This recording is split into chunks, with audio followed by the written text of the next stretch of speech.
It should be up, Tony, right now. Okay. Well, all right. Let me just double check. See. Yeah, I guess we're live now. Hooray. Hello, everyone. We're back with another episode of Fight the Hype on Cal's channel. Thank you for hosting once again. It's always a pleasure to be back on here.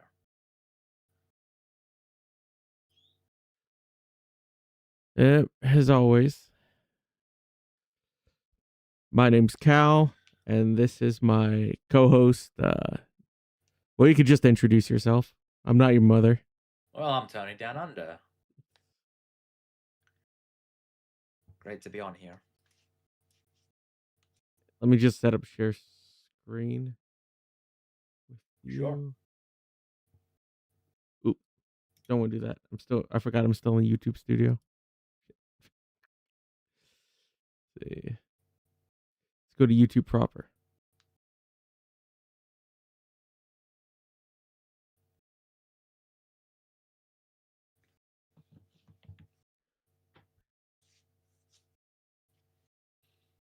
But, yeah, what you been up to, Cal? Nothing much. Just playing some games like Witchfire. Cool.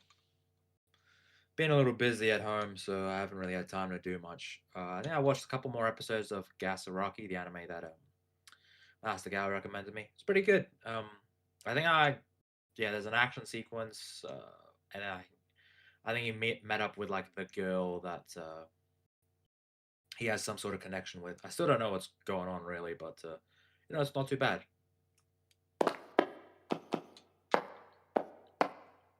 So, Tony, before we get into the reaction stuff, you're gonna have to flip a coin, my dude. Quasar or Ranting Why do I for have to flip a Vengeance? coin? I don't want to do any of them. Fuck that. You gotta pick, Tony. We need the views. Oh, what do you mean need the views? I guess ranting because his video is more edited, I suppose. With Quasar, he just sits there and just talks about it. That's fine and all that, but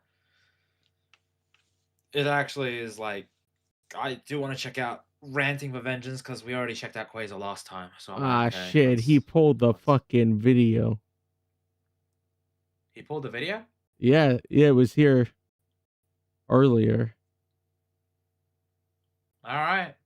Guess no ranting then. Well, too bad for you, Quasar. Oh no. It's literally just the worst, the second worst option. Hooray. Hooray for me. Oh, I got something bad, okay? Oh, you got something bad? Oh, lovely. When some people start filing in, I'll like play it. But oh, we're joy. gonna be reacting to certain YouTuber.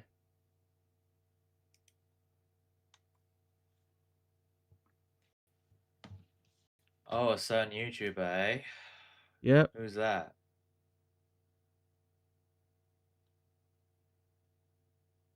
Who's the YouTuber? Just Quasar? Nope. JDA. John JDA? Delarose. Are you familiar with this man? Not really. Maybe the profile picture might remind me because I have just no idea. Well, if the profile picture doesn't remind you, the fact he beat his wife might. Oh, it's that guy. Allegedly. Yeah. Allegedly. Allegedly. Even though there's court documents, allegedly. No, because like I think I was on, I was on Espiritu's channel, and I think he mentioned him, and I was like, who's this guy? And then I saw the profile picture. I was like, oh, it's that guy. And then the he wife told me about beater. that. I was like, oh shit. Yeah, allegedly. Allegedly. Even though there's court documents, allegedly. Remember, Leon brought up the fact, Words of Paradise. brought up the fact that this happened, Yeah. and he got called a pedo by JDA. Who, Leon? Yeah. Ah, classic. It's classic when you just retort like that. I mean, he was it. Andy Pants is bad too. Like, what was it? If I remember correctly, his wife divorced him. His wife divorced him.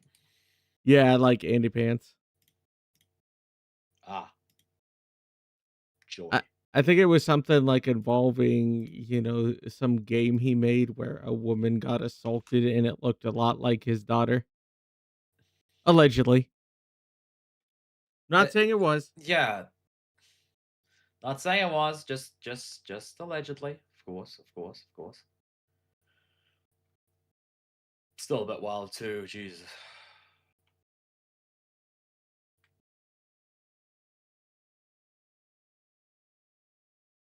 But seriously though, like, honestly, like, this whole situation with fucking Supergirl, it's a shit movie. It's terrible. See, Tony doesn't want to admit the truth that he didn't have enough furries for him. Okay? Nah, fuck that furry shit. This is a terrible movie. Fucking I'll neck myself. He would have gave it a 10 out of 10. Okay?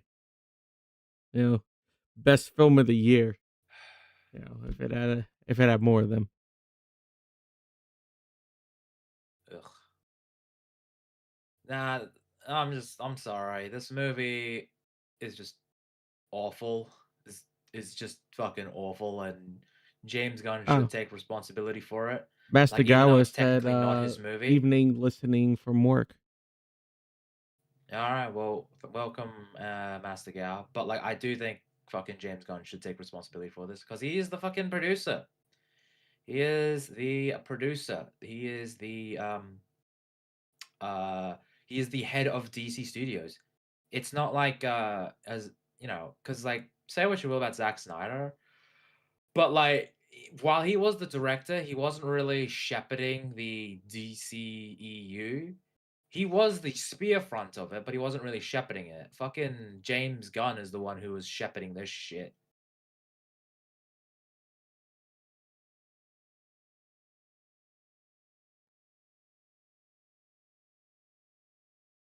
How many people we got listening? Not that many. Just carry on, Cal. Okay, you want to hit some reactions then? Well, if you want to, I thought we were just getting into the main topic, like the original plan was. Because I'm not exactly sure. Because I thought we were gonna do the topic, and then we'll get into we the were reactions in the gonna last half an hour. I was gonna hit one or two of these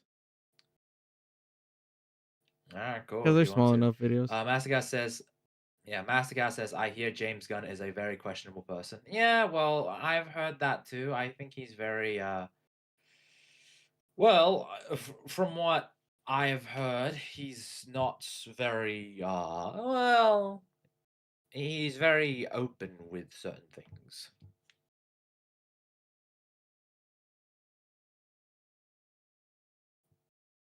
See if I can find it.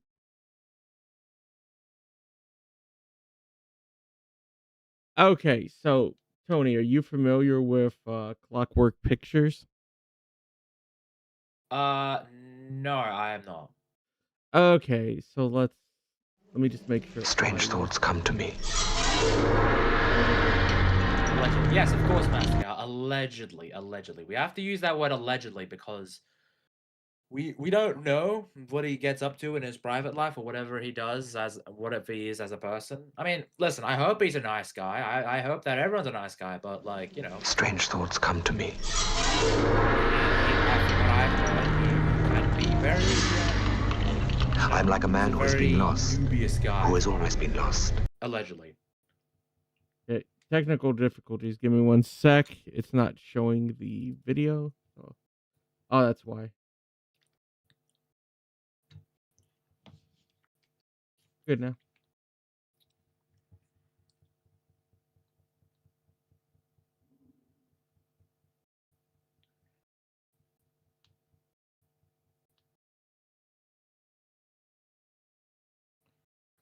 Allegedly, Tony. Yeah, of course, allegedly. So you're gonna share the screen, Cal? Yeah, I thought I was. No, you're not. Don't tell me what I'm not doing. Well, I know you're not doing it because I'm not seeing anything. I was sharing it the whole time. And there it is. No, there's no there it is. It was always there, Tony. Sure. Cal's over here trying to gaslight me. Strange thoughts come to Yeah, it me. ain't working. So, Clockwork Pictures is Warner Brothers is like, Fox Searchlight. They announced this at CinemaCon Right. that it was going to happen, Cool. and it's going to be showing more independent films. Okay, nice. So, are you familiar with Ken Russell's The Devils? No. Shit, man. This is a great fucking movie.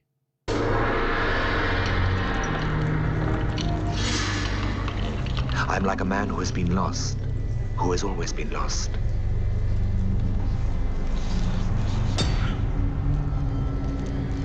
Now, for all kinds of reasons, I have a vague sense of meaning and can think of myself as a small part of God's abundance. So, one of the reasons that this movie was blocked for a while, at least in America, because there was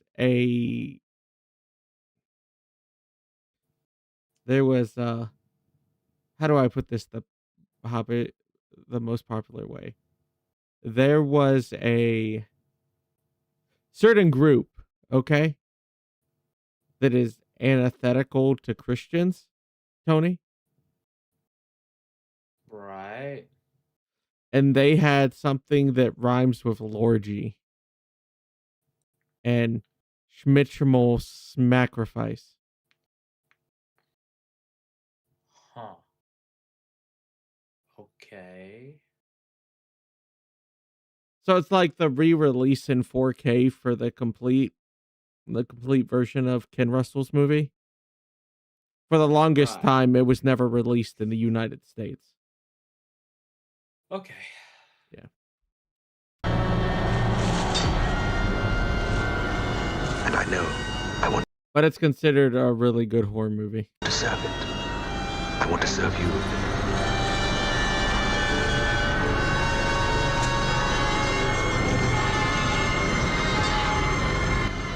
What is this movie? Like this movie is just so.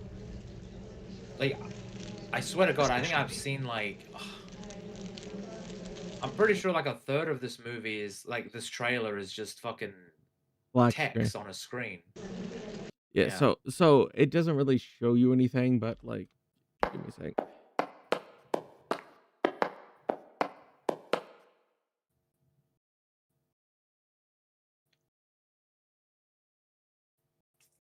Like, yeah, I agree, Master. The narration is really cool, but like in terms of like Okay, so yeah, trailer I wise, pray it's just that I may assist you in the birth of a new France where church and state are one. this should be better. Somebody is trying to seize control of the entire country.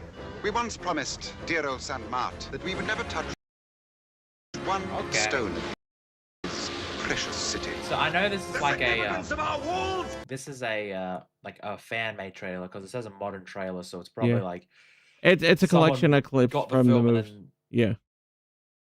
It's yeah, a clip. someone made a trailer for it. Yeah, so okay.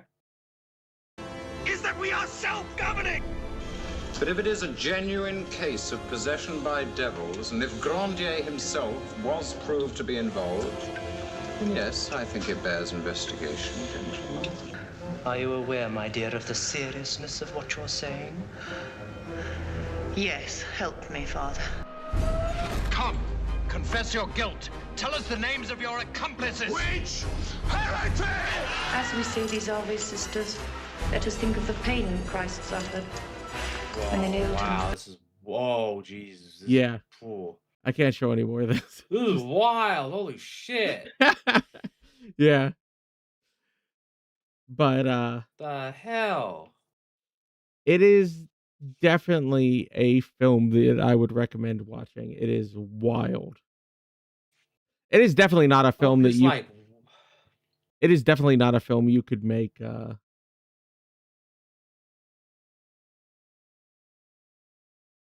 So at any time, yeah. So even like back it in the all. 70s, this would be controversial.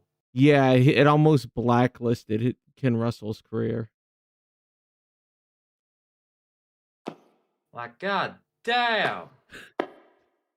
What you have to remember at the time, the church still has power, but like the Catholic Church campaigned to get this movie taken off.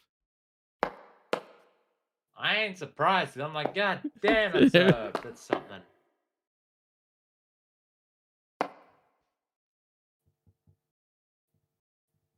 Yeah, so like Ken Russell made certain films, you know.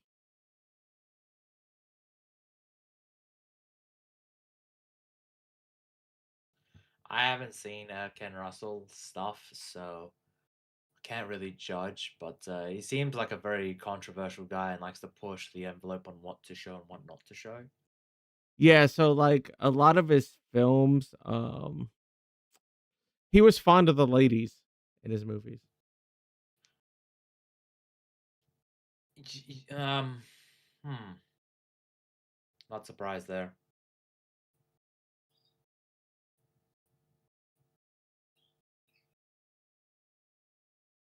Actually, Altered State had what's his face? William Hurt, if I remember it correctly. Again, I haven't seen any of his work, so I can't really judge it, Cal. That's gonna be a watch party, Tony. There you go. Maybe, I don't know. I need to watch Citizen Vigilante. I gotta set up a watch party for that. Probably in about not next weekend because I will be busy next weekend because AvCon is coming up. So I probably will. Can we move the can we move Fight the Hype to next? I was meaning to like message you this, but I was like, can we move it to Sunday your time, which is Monday my time? That's fine. I don't give a shit.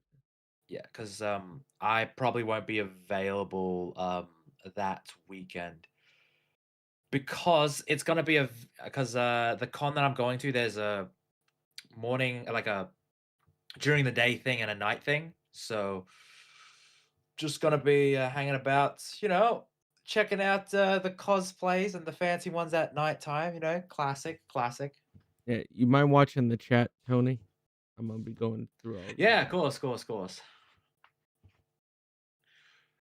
Yeah, so it's gonna be a very busy weekend next weekend for me. Oh, did you see that new trailer, Caped Crusader? I have not. I have not seen that, but they also released a one for Batman Nightfall. I have not seen that too. I've seen a little bit of clips of them, so maybe we can check those out. I was gonna have those before Supergirl. Anyways. It's muted. Oh wait, no, it's not. No, it's not. We are losing this fight. I didn't think it was. Anymore, boss. It's a war. It's our job to protect this city, no one else's. Yeah, you and your bat buddy. Yeah, so for those who don't know, this is the series that Bruce Timm came back to make. And I'm gonna be honest, I am not a fan of it. I watched the first season and I thought it was not good. It was not good. There were some things about it that I really liked. For example, Batman and that little girl episode. I thought that was a really good episode of the show. But it's also produced by Matt Reeves, and the death the man himself, the one who killed Star Wars, essentially. Yep. And no, I'm not referring to Ryan Johnson. I'm referring to J.J. Abrams. Jar Jar Abrams. Yeah, Jar Jar Abrams. This this show is just not good. Now again, maybe season 2 might be a step up. I am hoping for it. But as it stands, season 1 I was so disappointed in, and it really hurt me. I was like, what are we doing here? Seriously. When we get rid of the Batman, Gotham will be ours. Who is that? Is that Poison Ivy? I think that's The the one in first. green. Is that Poison Ivy? Yeah. There is an episode of the Cape Crusader I actually liked, which was the original Clayface, where he's more of a serial killer. Of the are you referring to the Caped Crusader? Yeah. I'm more of a fan of that iteration than the actual shape-shifting one, the full-on shape-shifting one. The acting one. I think it was, I don't know. I thought it was fine. I prefer the episode where it has been a while, but the one that stuck out with me was when, Bruce helps that girl, and it was something that reminded me of like the thing from the DCAU where Bruce held Ace's hand. It would just remind me of that, and I was like, oh, bits of humanity of like, I was like, this is a good episode. I like it, but the rest I was like, no, it's bad. Fucking Harley Quinn sucks. Hero. But I ask you, has the Batman made your children safer? Now it's a party. Is that Riddler? Yeah. It's actually the original design for him. Like from the I'm glad he has the suit. I am glad he has the suit. Daylight robberies, random shootings, more in the last 3 weeks than in all of last year. Nobody's crossing this JJ. Riddler guy. I'm running things. The whole city's on the verge of panic.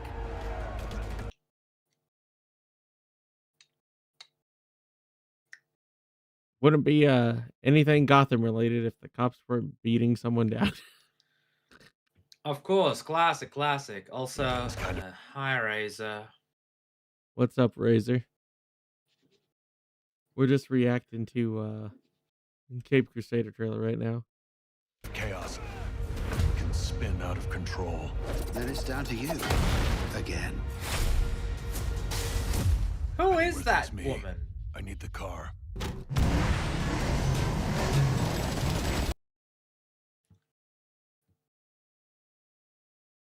Put some oomph into that, Tony.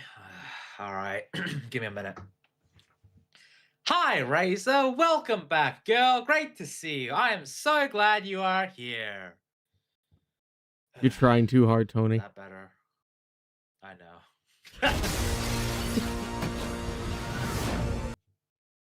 Oh, the we Rocketeer guy? Yeah, that's the Rocketeer. Man, I like the design. Sane people don't dress like bats and do detective work for free. I want him dead. You get me? Dead! Dead!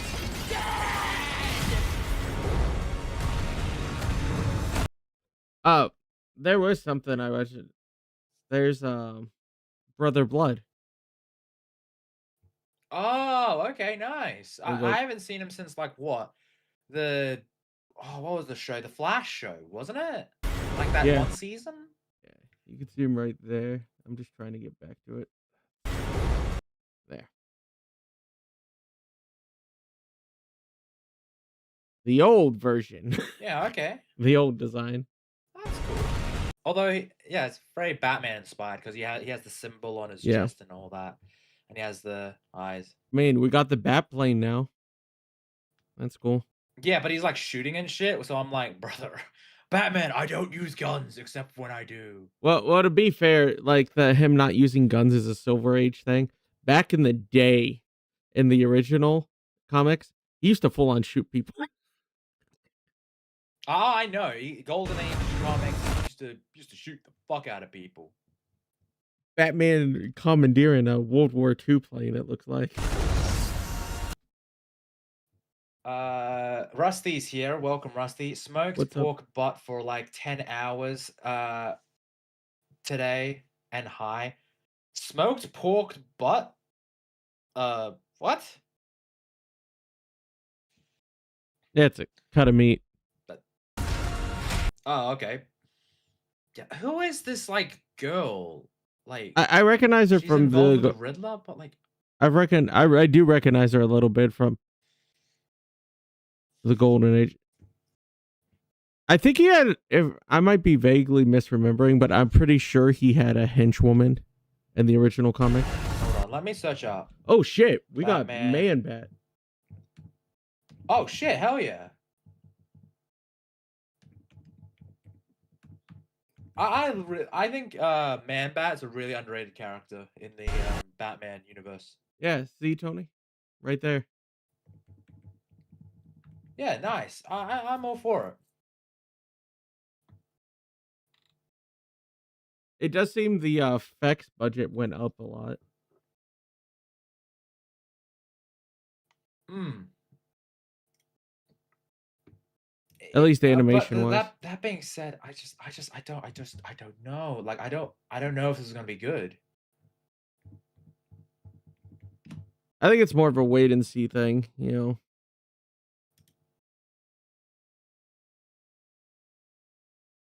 Yeah, so a lot of people are saying, is that supposed to be Poison Ivy? Because like I don't know, like yeah, people are saying like, oh, it'd be shocked if he wasn't. So we don't know who it is, but like a lot of the going theories for her is like she is Poison Ivy, which I kind of get because she has that she's got a bit of that red hair, she's got that green going for her, she's got the green lipstick. I'm just like, yeah, it makes sense.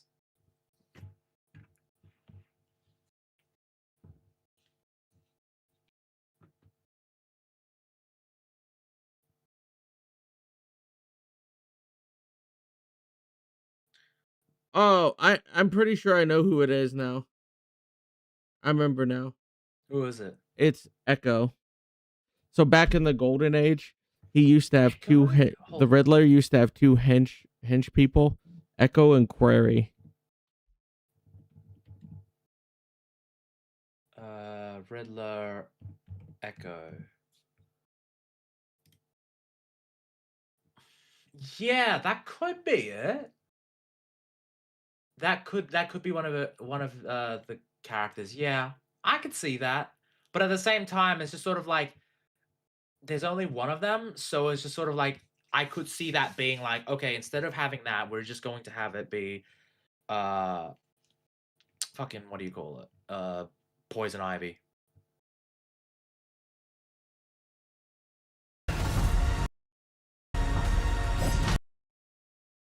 Oh yeah, we're getting a shit ton of the old villains.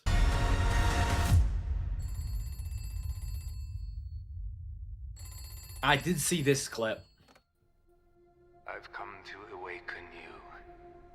To show you. Show me what?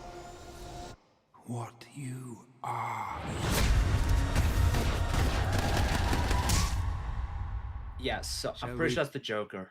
Yeah. Yeah. You that's actually the Joker, you which saw I'm him like, you saw him at the end of Cape Crusader too. yeah. Well, we didn't see him at the end of Cape Crusader. It was very implied that it was like the Joker's the next big guy, but like in this clip with the Joker, like his voice is so monotone and serious, and it's like you've taken the fun out of him, you know? Begin.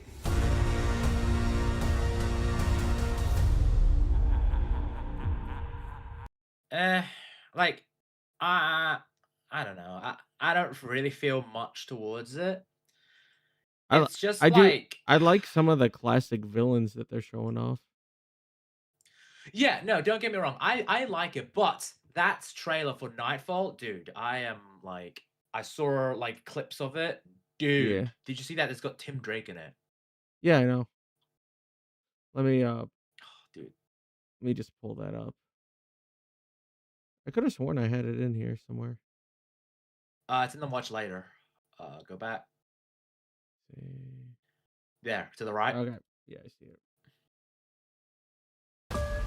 Gotham City needs Batman. Batman, you haven't slept since Arkham exploded 2 days ago. Maybe we should ask So, John Paul for help. pause a bit. I do not know who the voice actor for Tim Drake is, but the voice actor that they have for Batman is Anson Mount. Now, for those who don't know, he is Captain Christopher Pike on Strange New Worlds, and even though I don't like that show, I think he is one of the better parts of that show. And he has voiced Batman in the past. He has voiced Batman in, I believe, the Injustice animated movie, which I thought he was good in that. I thought he was pretty good in that.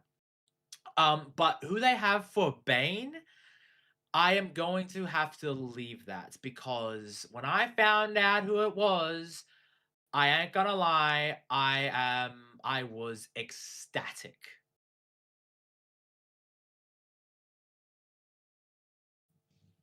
His training is coming along.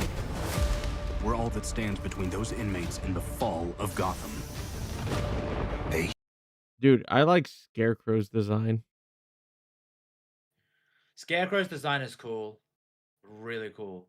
Say you are the greatest detective.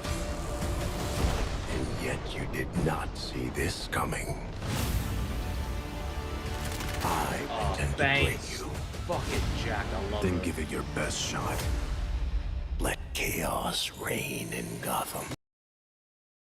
What do you think it's so far, Tony?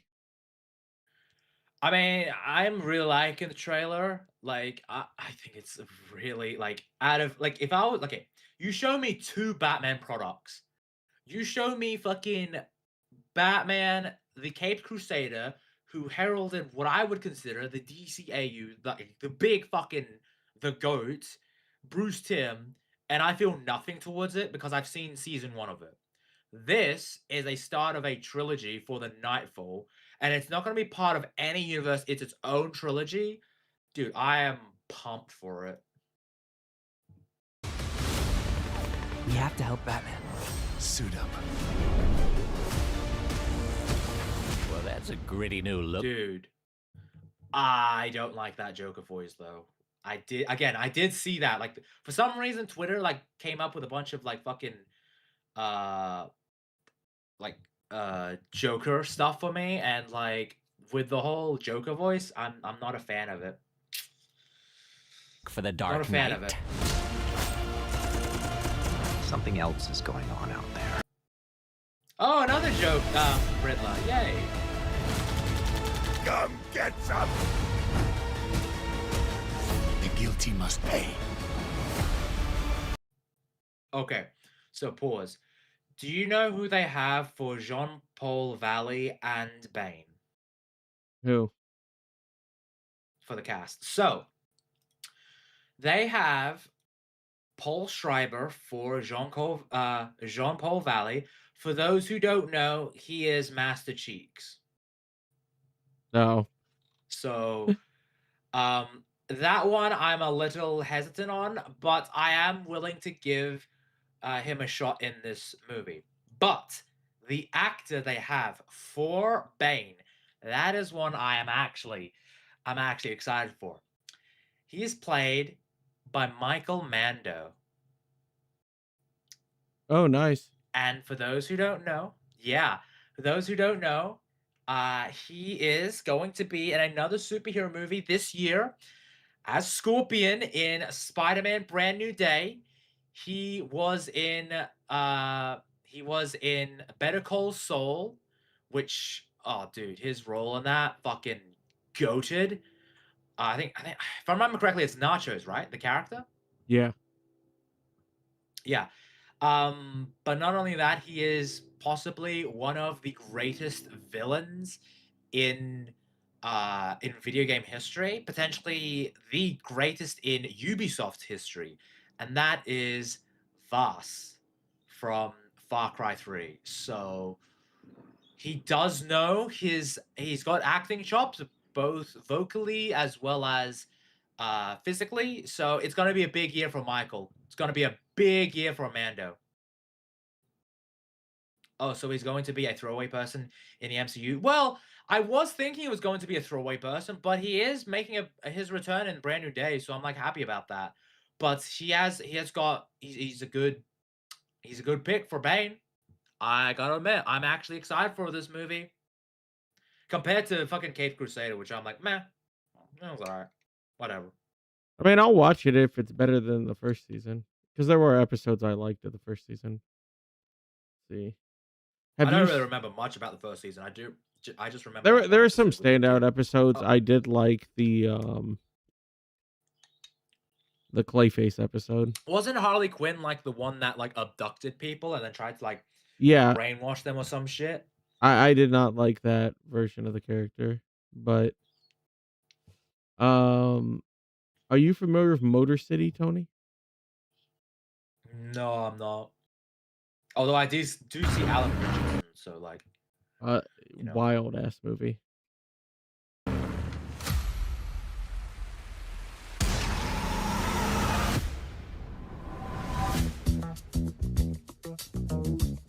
Nightfall was a good movie, good read. Oh, okay, cool. When I wake up in the morning, I think I read the comic way back in the day.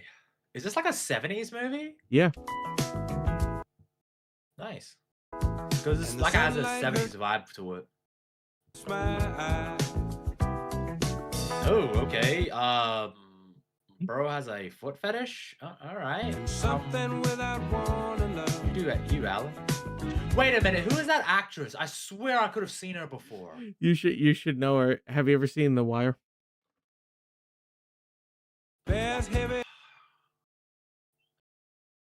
I don't know why. I feel like I've seen her. What's this movie called again? I could have sworn. Motor City. Motor City. Movie. Shailene Woodley. That's it. Shailene Woodley. I knew I saw her. Ben Mendelsohn is also. Oh, do you know who? Do you know who's also in this? Paul Schreiber. Yep.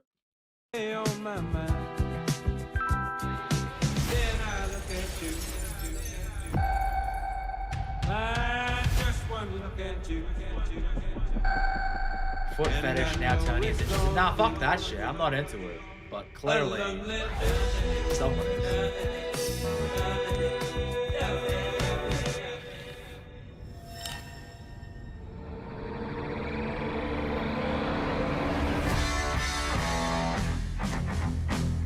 So is he like a drug guy? Or is he like... so basically the synopsis is he gets framed. Okay. And so Fair enough. he gets out of prison and it's all about revenge. Alright, check it out. I'm here to tear all the walls down.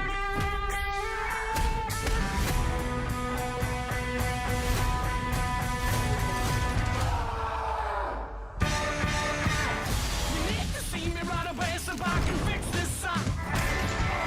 You need to see me right away. It looks like a fun movie.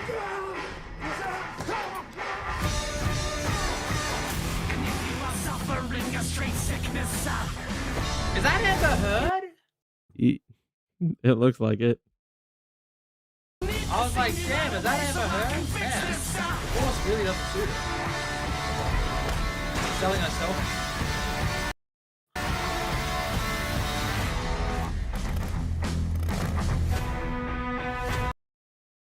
Yeah, Wait, so go back again?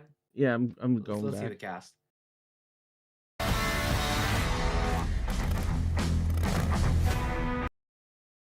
Okay, so Alan Richardson, Ben Foster, Lionel Boyce, Paul Schreiber, and Ben McKenzie. Ben McKenzie! I thought I saw him. I was like, oh shit, it's Commissioner Gordon. Man, I don't mind Gotham. I have a soft spot for it. It's not the greatest, but I have a soft spot for it.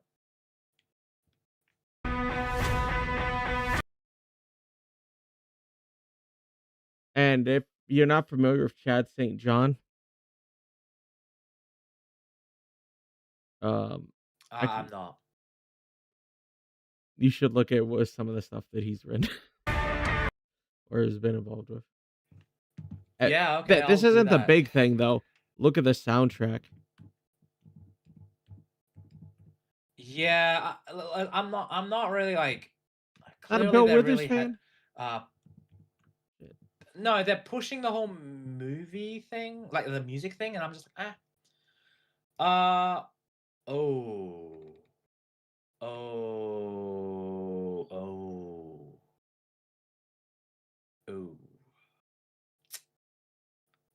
Oh, this might be bad. Why you say that? This might be bad. I've seen his IMDb and I only like one of his movies. Which is? London Has Fallen. Yeah. The other two, I haven't seen the second one, but I have seen the third one, and I was like, what the fuck? So he also wrote Peppermint, which I believe is that Jennifer Garner movie. It's that action movie, which I'm like, whatever. Not really feeling it. Like I remember seeing some trailers for it, and I was like, not really feeling it. I won't see it. But then the other movie, he did Replicas with Keanu Reeves. That was a shit movie.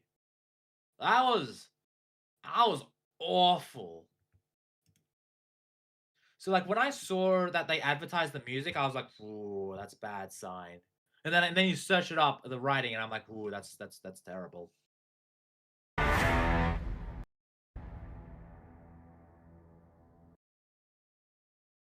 But I tell you what, though.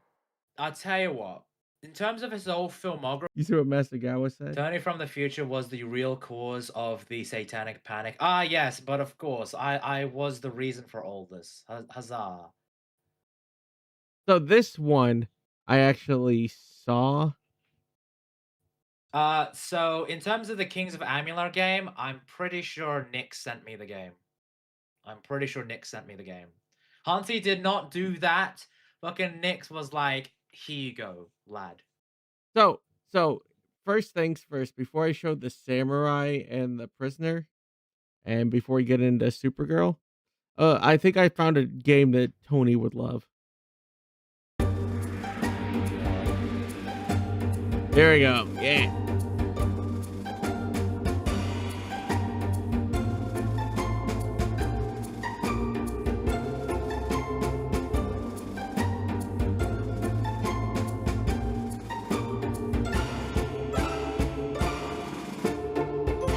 See that right there? Tony's ideal woman. Okay. No, it's not. You're shameless. You're absolutely shameless. God damn it, Cal.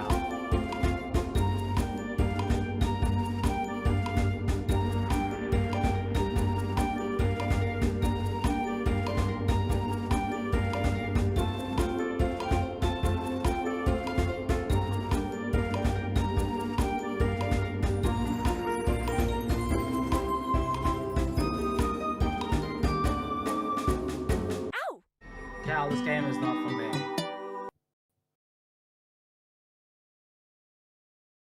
No, I'm sorry, Cal. I'm gonna gift you this game. It's not for let's me, see, Cal. Let's see what it's called.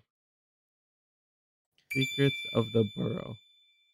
Okay, when this comes out, Tony's getting this as a game. I'm not playing it. You're gonna play Why it do I on have to play stream, it? No. Tony. Play it on stream, Tony. Why? I'll set up a fundraiser. How's about that? God. Good man. 今織田と戦えば天下分け目となりましょう。そうか。お主も足を口説きに来たか。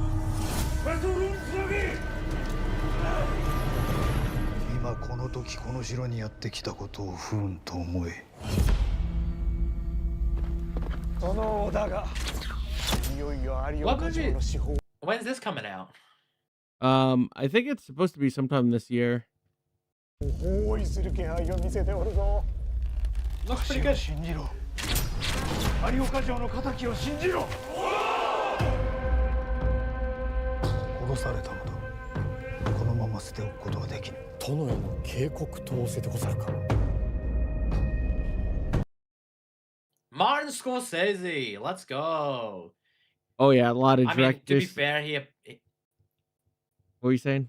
I mean, I hope it's a good movie because like the last movie I saw him in was fucking Grogu, that Mandalorian piece of shit movie. So can't all be winners. この謎を明らかにせねば我らの命運も尽きる。秋岡は後ろから切られたか。秋岡殿を切れる者などおるのでしょうか。このまま捨ておくことはできぬ。知恵を貸せ。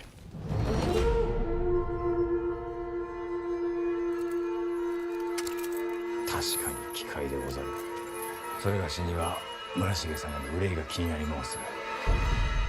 何をそれほど恐れておられるのか。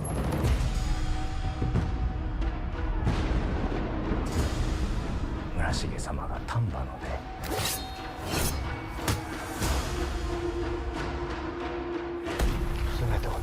This does look good though. This does look really good. I want to check it out. I do. This looks great. 必ずどこかにいる。全ての死にゆく民。そこにわしも入っているのか。メロンにございます。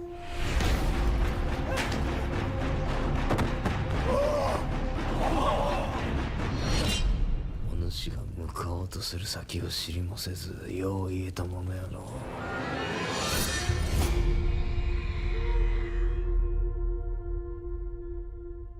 Yeah, I liked it. I liked the trailer. Looks good. So, since you like that so much, you know what? Here's the issue. What's the issue? I'm gonna have to put on the thing that you're gonna hate. What's that?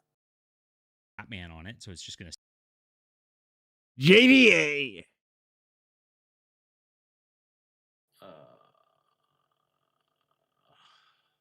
Okay.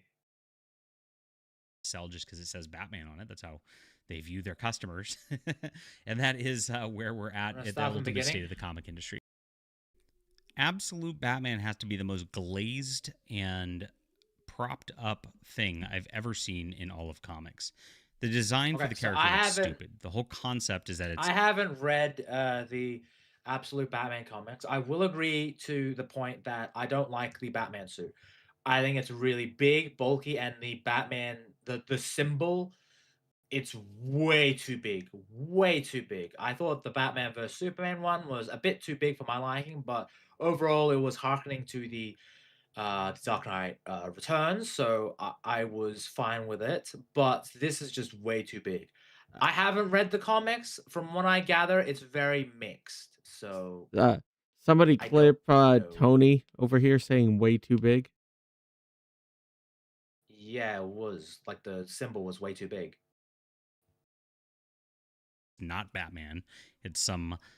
poor person LARPing, you know, and just beating up the elites because this is how the comic industry feels about everything. It's got a bunch of political messaging in it that's not so subtle, and yet people clap like monkeys for it and buy these like variant covers to prop up the sales numbers because of all the weird collectability stuff that they're trying to do with gimmicks on it. There's really not much to it, and it's not anything that is memorable storytelling-wise. And yet, for some reason now, it's getting an animated series. That is what we're getting at right now. We're going to cover this in just a moment, and I think this is just one of those instances. I have mixed feelings on it. For one, I think, like, I don't know if I want a series. Like, I'm in two minds in this. One, I think it is way too fast to, like, put out a series on Absolute Batman. But then again... it is also somewhat of a smart move because you're basically bringing out your hottest item at the moment in comics. You want to get it more widely known, so that boosts up the sales, sort of like how anime does with manga. So, on one hand, I don't think Absolute Batman is justified because I haven't heard like unanimous, like it is the best thing ever, it needs to be adapted. But I get where Warner Brothers is coming from, where they have to strike where the iron is hot. That's true. This is where DC is really just pushing this. And from a business standpoint, it's smart because they build the hype for this. They build the hype for the collectability of all this stuff over and over and over again. And I guess it kind of works. It says Batman on it, so it's just going to sell just because it says Batman on it. That's how they view their customers. And that is where we're at the Well, the comic book industry has just Let's become get the into Batman Absolute industry. Batman, the TV series, in just a bit. My name is John Delarose. I am a independent sci-fi and fantasy author, as well as a comic writer. So you can check out my stuff, guys. In the Oh, really? description What have you below. written? Full graphic Knight in Training, Rescue Run, and Flying Sparks. novel just for signing up, as well as 2 other So this normal is what he's regular books. And I appreciate you guys for being here, which means it's the best deal on the whole internet. Sign up here because we have a lot of cool stuff coming out, guys. And of course, we are the difference from what Marvel and DC are offering with their corporate.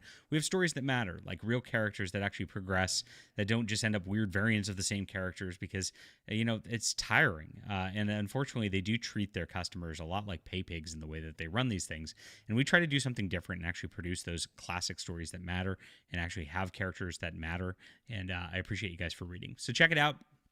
Grab this. And of course, I've got a web store too. If you want to go support our channel, it's great when people do so. Thanks for being here. So DC is rewarding Absolute Batman's political agenda with an animated series. And that's what I think is happening here. I think the political agenda is what they want to push. So DC Studios and Warner Brothers Animation announced that they're going to be having an Absolute Batman adapted as an adult animated series. Scott Snyder will serve as executive producer and showrunner. Nick Dragotta, the comics artist, will produce. No network nor streaming home has been named and no release date exists, but the announcement was met by some applause. Here's what the comic being adapted actually is for people who are just tuning in because of the animated stuff. Absolute Batman launched in October 2024 as part of a flagship of DC's Absolute Universe initiative, a line of Elseworlds-style reimaginings of classic characters developed for Snyder's editorial direction. So the premise is Absolute that Batman, the Absolute series is essentially supposed to be DC's answer to the Ultimates universe, where you have different takes on certain characters. But from what I gather, literally the only ones that have been like doing really well is Ultimate Batman, like consistently. Because I don't hear much about Ultimate Superman, Ultimate Wonder Woman that much anymore. But I hear a lot about Ultimate Batman. But I hear that they have also got an ultimate, not ultimate, fucking absolute fucking what is it? Absolute Martian Manhunt and Absolute Flash. I don't know about any of the others because I did hear about those, but I did hear mainly that Absolute Batman was like the one that is consistent.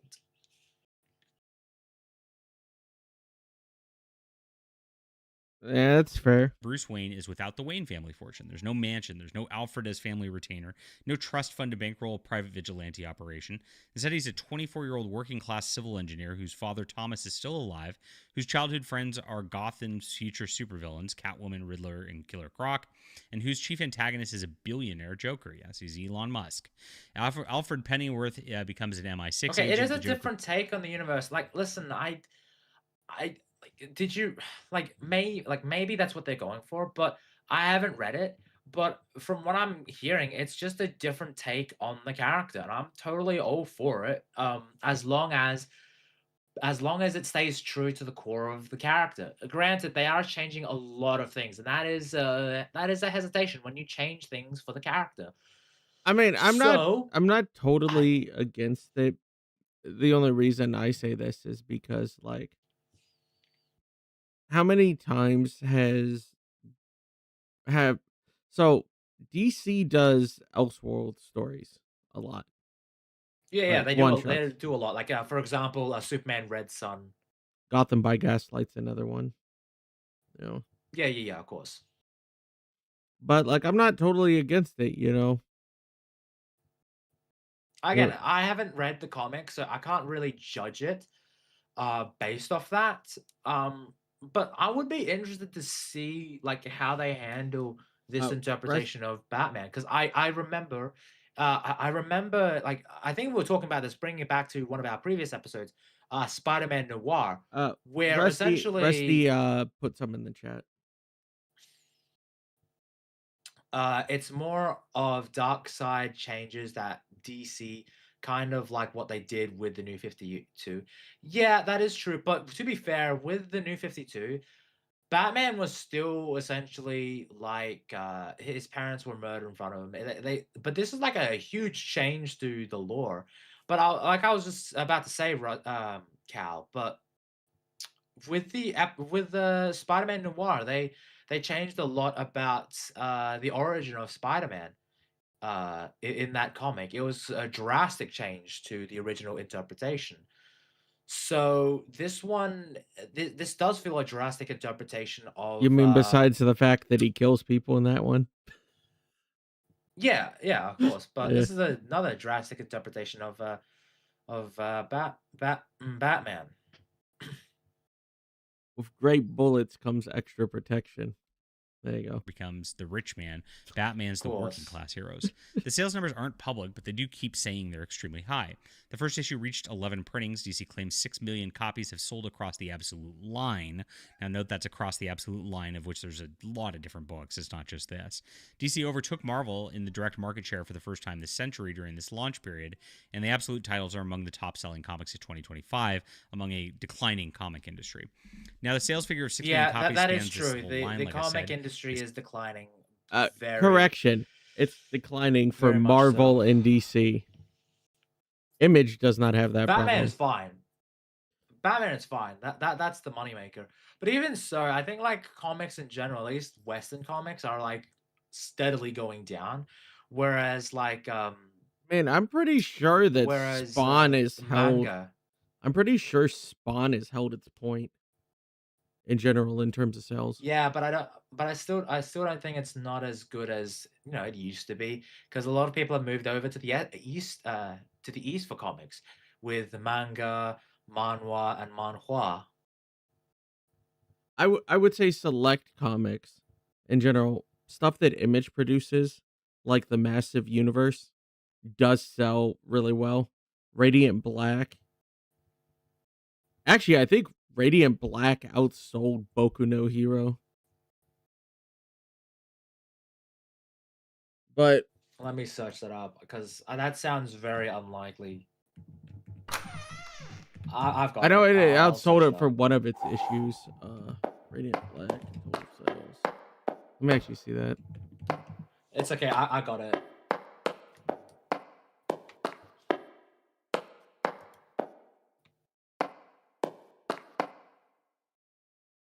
Yeah, no, that's not it. Don't know.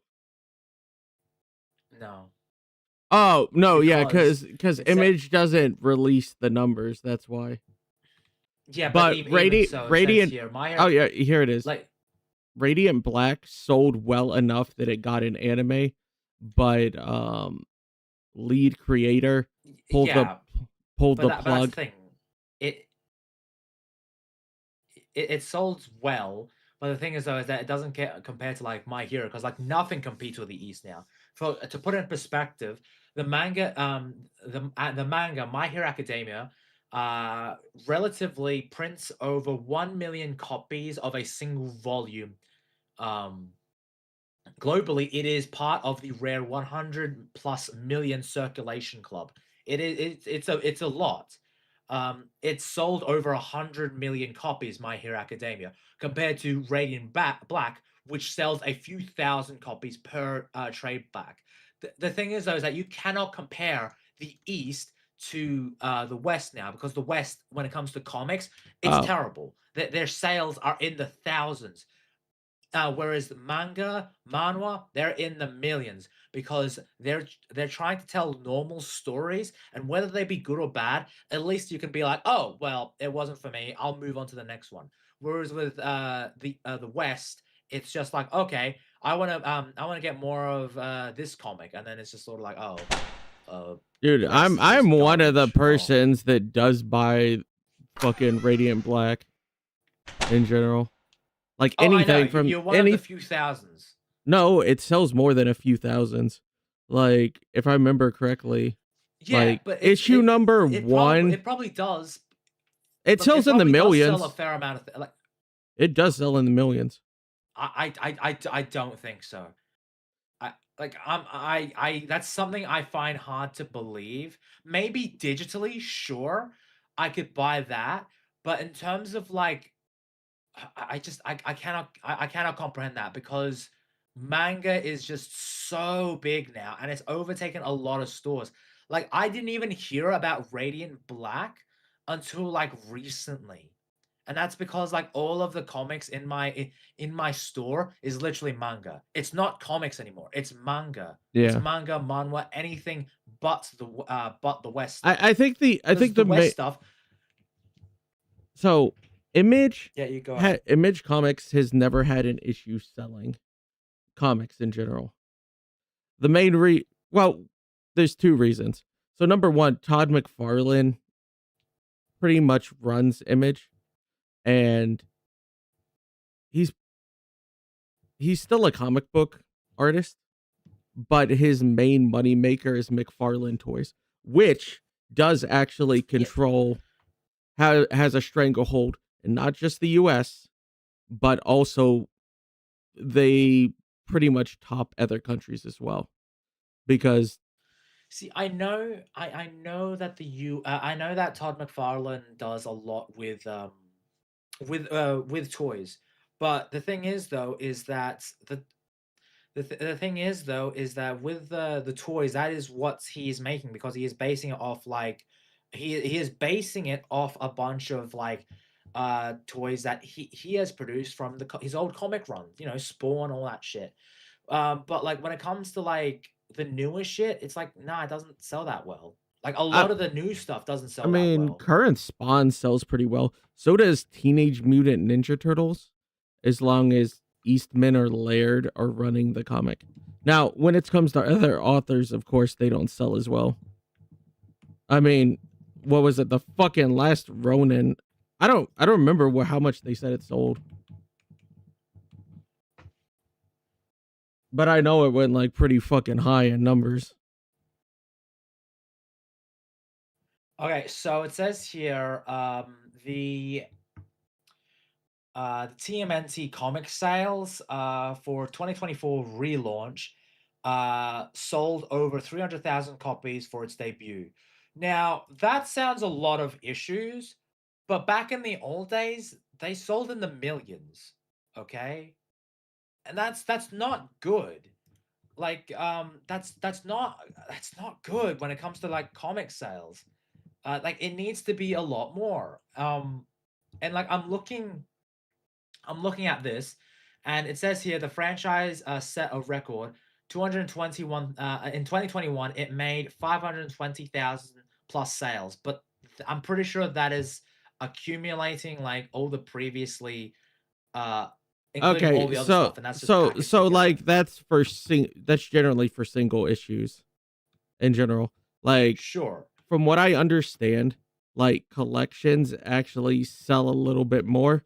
So like somebody, if you're wanting to read a series, a lot of people are just wait for Yeah, the you get the omnibus. You yeah, get the omnibus. which sells like that, yeah. which sells extra because you get the extra art prints and all the other shit in the fucking book from the artist as well. So people just wait for Sure, that. but it's like The issue in general with like, so like I was talking about Radiant Black before, the issue is, so there was gonna be an anime by Madhouse, but so from what I remember, what happened with it while it fell through is because he didn't want to use any Japanese artists. He wanted to do the art himself, either that or teach them how to draw in his style. I kind of get that, yeah. Hmm? What do you mean? No, I get that. Like, I get wanting to make the anime like in his style, so it's like true to his life instead of like having some animes where they just change it up to fit their style. Yeah. The reason is because And like yeah, Last Ronin did make enough. Last Ronin did make enough to like have an announcement for like an animated movie or something like that, and then a video game made after it, which is fucking wild. It wasn't a live action movie, but then they So- canceled that. so like the movie thing happened because I think there was a change of leadership, if I remember correctly. There. Like, I could be wrong. Yeah, there was a change of leadership. I forgot who was running it before when the film was announced, but like when the leadership changed, a lot of the projects got scrapped. And that makes sense, I suppose. yeah. Not just Batman. Absolute Batman's sales are inflated by variant cover strategies also. They've generated dozens of covers per issue, some of them priced at $17,000. Oh yeah, I forgot about that, Rusty. That TMNT was at Magic the Gathering too. Weren't they also in that fucking what's that MOBA game? Not Siege, Smite is skins. Collector's items. The Absolute Batman number 21 is solicited with over 80 different covers. Yes. The number of readers who actually follow the storyline is considerably smaller than the print run suggests. Speculators buy these first appearances, like the first Absolute Joker, first Absolute Catwoman, at high prices, inflating the unit numbers without adding readers who care about the story. The direct market data reflects variant cover fever as much as audience interest. The storyline itself is less discussed than the covers, for reasons that become apparent when you actually examine it. The 2025 annual, drawn by Daniel Warren Johnson, contains scenes that The only thing I've heard about controversy. this was like Batman takes on the KKK at some point. That's it. Yeah, I heard about that as well. That's all I've heard about it. I mean, don't get me wrong. I like Scott Snyder. Oh yeah, Rusty says Joker looks nuts in it. Yeah, I've seen the images. Dude's on steroids. What? Oh, yeah, I did see that image of him looking fucking jacked. But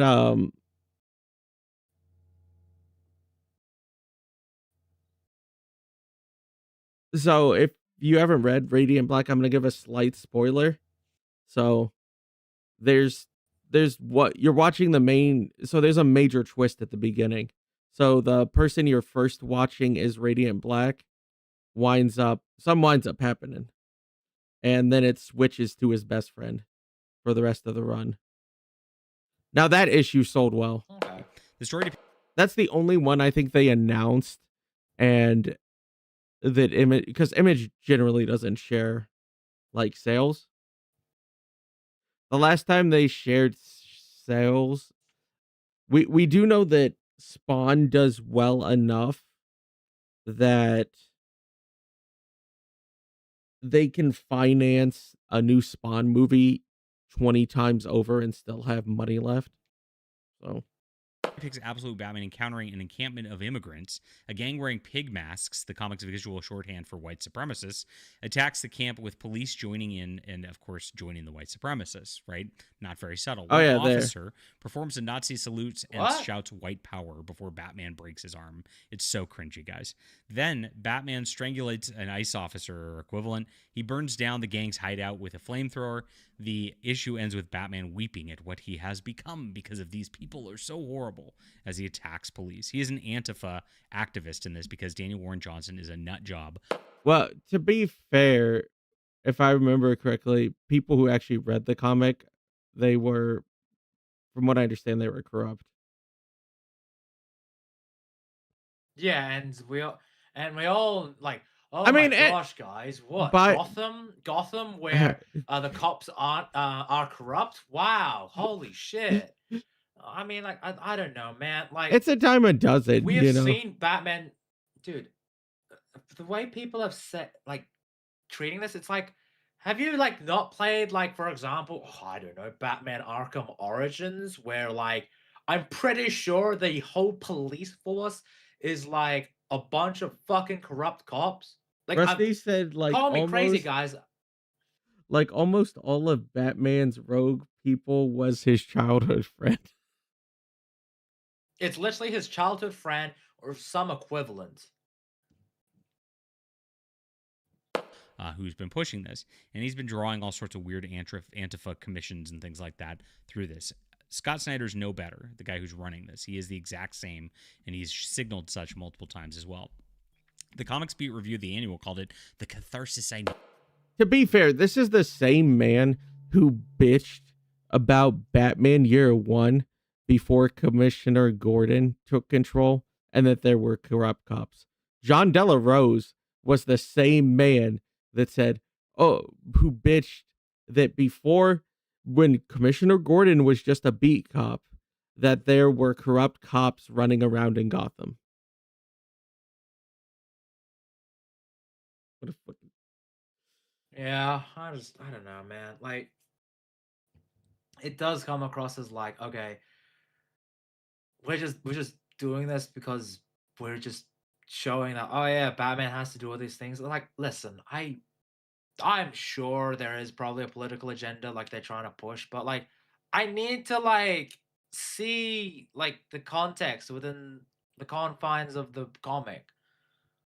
Master Gawa said Batman joining the Klan would be funny. Yeah, it'd be super funny. Needed, and described it as capturing the anger from seeing headlines of ICE agents kidnapping mothers from elementary schools and vegetable fields, and the National Guard descending on major blue cities like a plague of locusts. Bleeding Fool described the same issue as depicting scenes where Batman brutalizes violent white supremacist gang and strangulates an ICE officer, making it glaringly obvious that the story's intent is to endorse violent political extremism masked as his heroic justice. The main series also worked contemporary politics into the fabric of the premise. The billionaire Joker visually evokes tech sector plutocrats, Elon Musk, the economic framing of Bruce Wayne's as a working class against a system rigged by wealthy maps under progressives' critique of economic inequality, and it runs through absolute Batman's marketing. When Snyder described the concept as Batman being a, quote, working class hero against impossible odds in an era of wealth, power, and corruption, the political context is not subtle. He's been not subtle about his politics either. Among the comics industry figures who participated in No Kings protests, a series of anti-Trump demonstrations in 2025, drawing an estimated bunch of millions of participants, and extended through March 2026. The comic industry showed up in force to those events. Absolute Batman Annual, of course, had that as well. So, the announcement that an animated series is coming really rewards the hype cycle and benefits everybody who brought it in for their speculative reasons. When an IP from gets what I hear, it makes screen, it makes sense to release it. It makes sense to release an animated adaptation of it because it is a very popular series, from what I've been told. It's like the most like consistently selling comic around, so it makes sense for DC wanting to like prompt it, so that may be increasing the sales of said comic and wanting people to be like, okay, I like the anime, I like the cartoon. Let's go and check the book out. That's true. The back issues appreciate. The variant cover machine gets validation. The sales figures get cited as proof of audience demand. Whether the actual story sustains an animated series is a different question, and I don't think it will. This is not what Batman is, though. Batman's not a working-class vigilante whose politics align with whoever writes him. The character survived as an icon because he transcends politics. He's justice without affiliation. He's one person in the room who operates on principle instead of ideology. The version of Bruce Wayne that strangles ICE officers and burns down white supremacist hideouts while weeping in his own rage is a character using Batman's name to do something Batman was never designed to do. DC's animated catalog has produced some of the finest superhero storytellings out there. This is the sad part about this. We had the animated series of Batman, which is fantastic. Justice League, Batman Beyond, even more. These shows worked because they served the character rather than using the character to make a point, and this is going to be something ugly as it all comes up and comes into fruition. Now, I think they're just getting rewarded. These people picked a side. They went out there. They went hard. Scott Snyder sold his soul, sold out the fans, sold out everybody for this like little leftist agenda so that he could be the king of DC Comics. Now he's getting rewarded by getting into film and animated stuff. It's kind of how it works. These people take the ticket. They sell their souls to the devil. Though, the thing is that if you look at like the main timeline of the DC universe, I'm pretty sure the only thing that outsold Absolute Batman, now correct me if I'm wrong, it is like Batman comic issue number 1, which is like another run of Batman, like a different run of Batman. Like, correct me if I'm wrong, and like that's because it's Batman. So like Batman number 1 sold well, but so did year 1, the whole year 1, and I think year 2 to a degree. Yeah, They but both sold were well. those recent runs? Batman year, I'm trying to remember how far Batman year 2 goes back. Let's see. Batman year 2. Because I'm pretty sure, like, excluding like all the older comics, and we're just looking at the newer comics, I'm pretty sure that in terms of like recent sales, the only thing that outdid Absolute Batman was just the mainline Batman.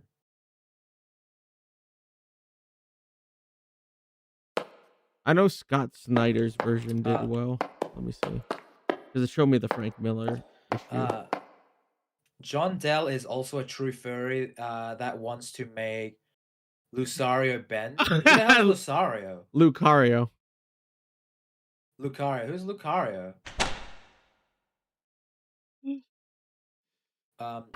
Bruce isn't like the main DC Bruce.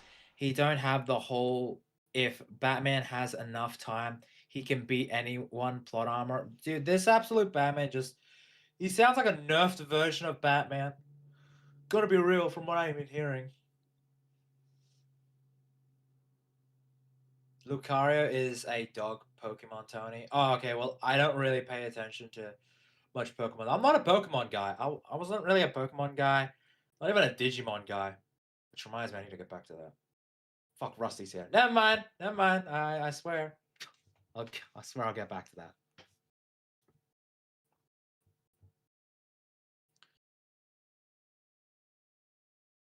Okay, so this is going to be the last thing for the reactions to hit, and then we're going to go straight into Supergirl. Are already starting June.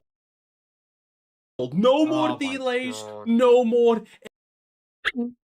You okay, Tony? Tony?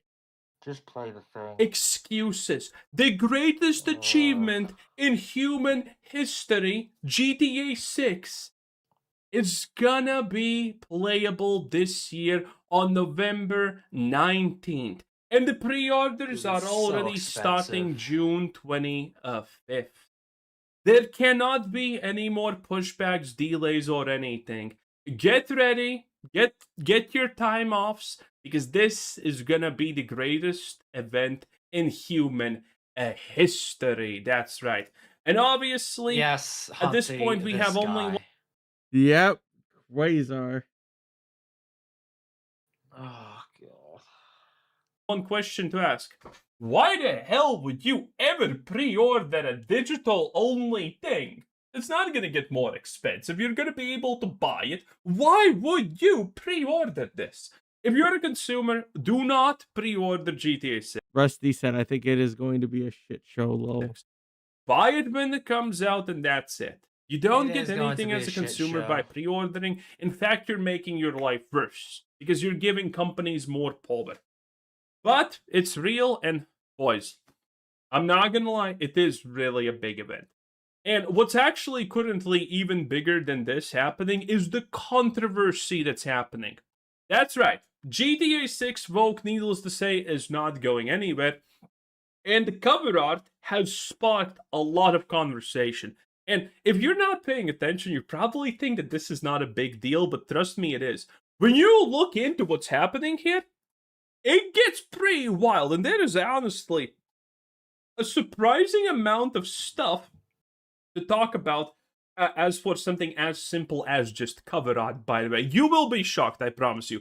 You will be a little bit shocked when we... What? Tony, are you going to be shocked? There's going to be a lot to go into detail what's happening. Color art? Alright. So this is the official cover art. What were you saying, Tony? What's wrong with this it? is what it looks like. What's wrong with the cover needless to say, this is completely different from anything that we have seen previously in any GTA game. And there are currently two versions. This is either Vogue propaganda or it's not.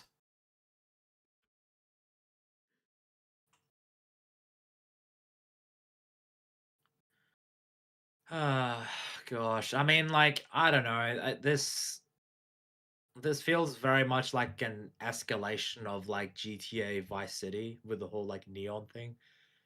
He's gonna bitch about that, just so you know. And honestly, I'm gonna tell you something that's shocking. I hope it is Vogue propaganda, because otherwise I just think this is bad. I just think they did a really bad job with this. If this is not some kind of hidden virtue signaling stuff, and there's a lot of stuff, by the way, about the hidden virtue signaling. Bad. There's a lot of debunks like and whatnot. We're going to get into bad. later. But first, the beginning. As you can clearly see, this is way different than what we had previously. Previously, you also had what we have here, the main character, a bunch of side characters, you know, planes, cars, and all of that things. These are not obviously all of the GTA things, but the color palette here is completely unique to anything else before. Needless to say, we also, if you look at this, it's mainly purple, pinkish, light bluish Very tones. neon, yeah. And you Neon did color. have them previously. Okay, you can Yes. see the GTA 5 kind of had a little bit of that hue right here and whatnot. And, you know, you have seen it previously, but it never was so prevalent. And the reason why people are looking into this and saying this could be an issue is because, well, a purple-esque hue is something that's extreme. For some reason, woke modern gaming has completely taken over the purple aesthetic. They just love making everything as purplish as possible. Dragon Age Mailgod, Suicide Squad, Kill the Justice League, Avowed, Hag of Wall, Laundry. I forgot what this garbage's name. Even Concord actually had purple hues whenever possible, which was kind of strange. I'm pretty sure that this middle was- one is like what's Life the- is Strange or whatever. Some shit like that. I'm pretty sure his Life was Strange. It looks like life. I don't know, the character looks familiar. So, the one on the top Life. left is Dreadwolf, then it's Suicide Squad, right? What's the one on the right? Well, he did lay it out. I'm pretty sure it's Avowed. Yeah. He did say it was Avowed. Uh, But like, Reese- you know, I will admit, like, yeah, the whole purple coloring, it has been used a bit too much when it comes to that. Okay. Let me see. So What? someone gave a suggestion that was a better breakdown instead of this. Oh boy. Oh, God. It's gonna break your mind, Tony. Who was it? Andy Pence. Oh no, Nick, no. Oh boy. Why GTA? Why GTA 6? Andy Pants Gaming. But Tony, you know what you're in for. I don't see it. Wait, go up. I see it again. Fuck, go up, up, up, up, up, up, up, up, up, up, up. Right. Old GTA was like this. Nigga, showed them niggas who's gangsta. Nigga, fuck you. Nigga, what's up, my nigga? Gangsta shit, nigga. Nigga. All the pussy-ass GTA Online stuff since 2020 is like this. Have no fear, it is I, Madame Gadot! Madame Gadot! Do talk some shit, but he right. Only gunshots you gon' hear in here be some fool's burble tune. Hey, that's what this place is all about. Be who you wanna be. Freshiest Metasaurus! Freshiest Metasaurus! This is supposed to be California, so I kind of get it. Shut the fuck up! Look at you. You were with Mimi, right? At the car meet. You don't look like much of a driver to me. You heard what she said. You look like a hoe. Just kidding, baby. Guys, can I be honest with you? I don't really care if GTA 6 gets delayed again, because whenever the game comes out, it's going to be fucking gay.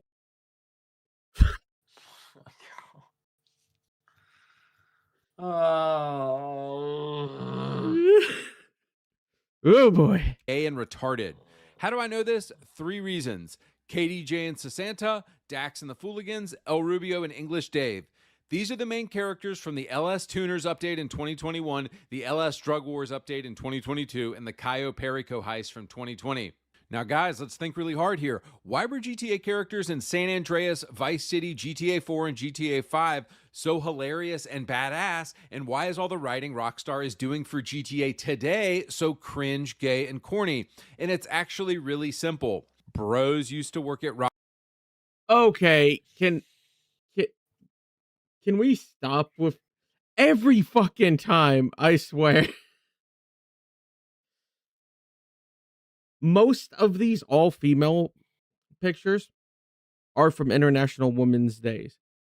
You should always double check in general before you look it up.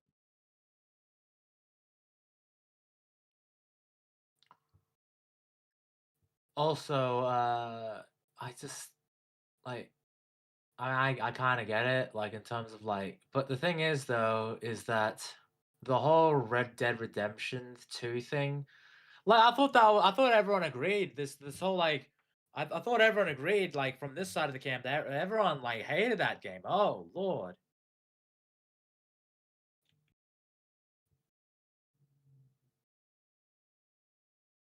I don't know. I'm gonna be now it's a honest. bunch of women. Jesus Christ. And of course, the attack on Act Man. Listen, I don't like Act Man as much as the next guy, but like he lost the debate. He was shit at that debate. It was terrible. Dude, you know, like you said, I don't like at the Act Man that much, but dude, just take the L. Okay? Move on. Boldyke lesbians and soy boy beta cucks who wear dresses. But here comes the response. No, dude. I can see why your wife never mind. Dude, Lucia and Jason are based as hell. They look so cool and badass. My brother in Christ, a leopard can't change its spots. This is literally the writing team working on the game right now. We know the GTA 6 story will be corny, soft, gay, politically correct nonsense because KDJ, Sasanta, Dex, and every GTA Online update since 2020. Just to put it in context, remember, this is the same man whose wife divorced him, allegedly, because he based a character in his video game who was getting brutalized, who looked an awful lot like his daughter. I'm not saying it was intentional. Take it what you will. I don't really care much about that, but I'm just like, you know, okay, he's judging it based off the writing from the previous expansions and all that, but I'm pretty sure it's just sort of like Allegedly. I don't know. I hope that GTA 6 is an amazing, well-written game. But again, like I don't know who's writing GTA 6, so I can't really judge. But that being said, like I haven't played these DLCs though, so I can't comment on it. I'll have to take his word for it, but it's just sort of like all right. Has been corny, soft, gay, politically correct nonsense. Another objection I hear is this. No, man, they're bringing back old GTA. My sweet summer child. Nobody who made old GTA games is at Rockstar anymore.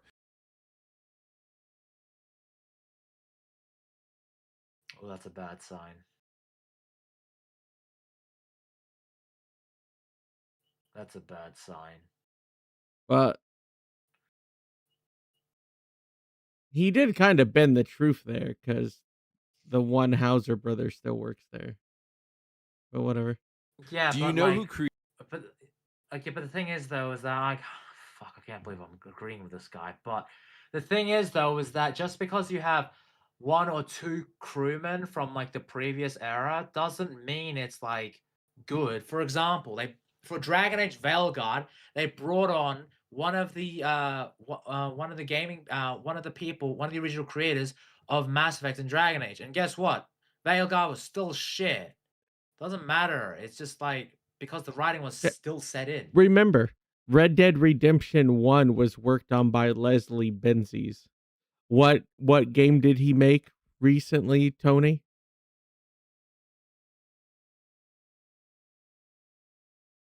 What, Mind's Eye?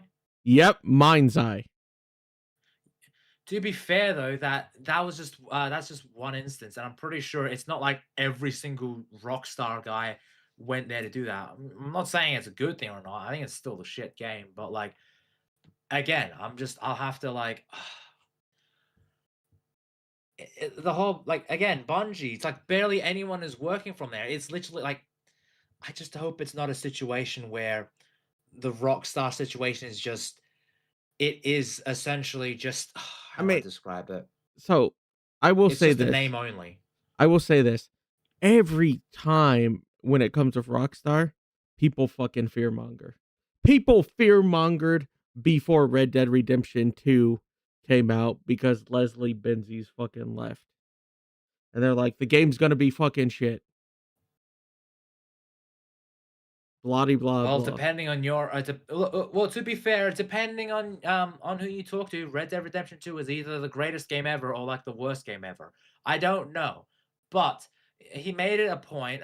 I can't believe I'm fucking agreeing, but he made it a point that 2018 was where it was pretty much like phasing out of like. Again, he used that image of like the guys and girls thing, but I don't know if like the whole changing of working staff happened after Red Dead 2 or not. That's the thing, though. I don't know who's working on on GTA 6. I'm gonna check out who's writing it right now, but as it stands, I don't know, and that's what worries me. Created Nico, CJ, Tommy, and all the others. It was Dan Hauser, Leslie Benzies, David Jones, Aaron Garbutt, Michael Unsworth. All of them are gone, kiddo. It's just a bunch of fat white women working there now. And fat white women definitely know how to make based, edgy video games, as we've seen with Concord and Veilguard and Ghost of Woke Tay. So boys, in this video, I want to do something very simple. I want to compare the GTA characters of the 2000s with the post-2020 storytelling that Rockstar is doing now. And what I think we will see is that Rockstar Okay, like time out just a smidge.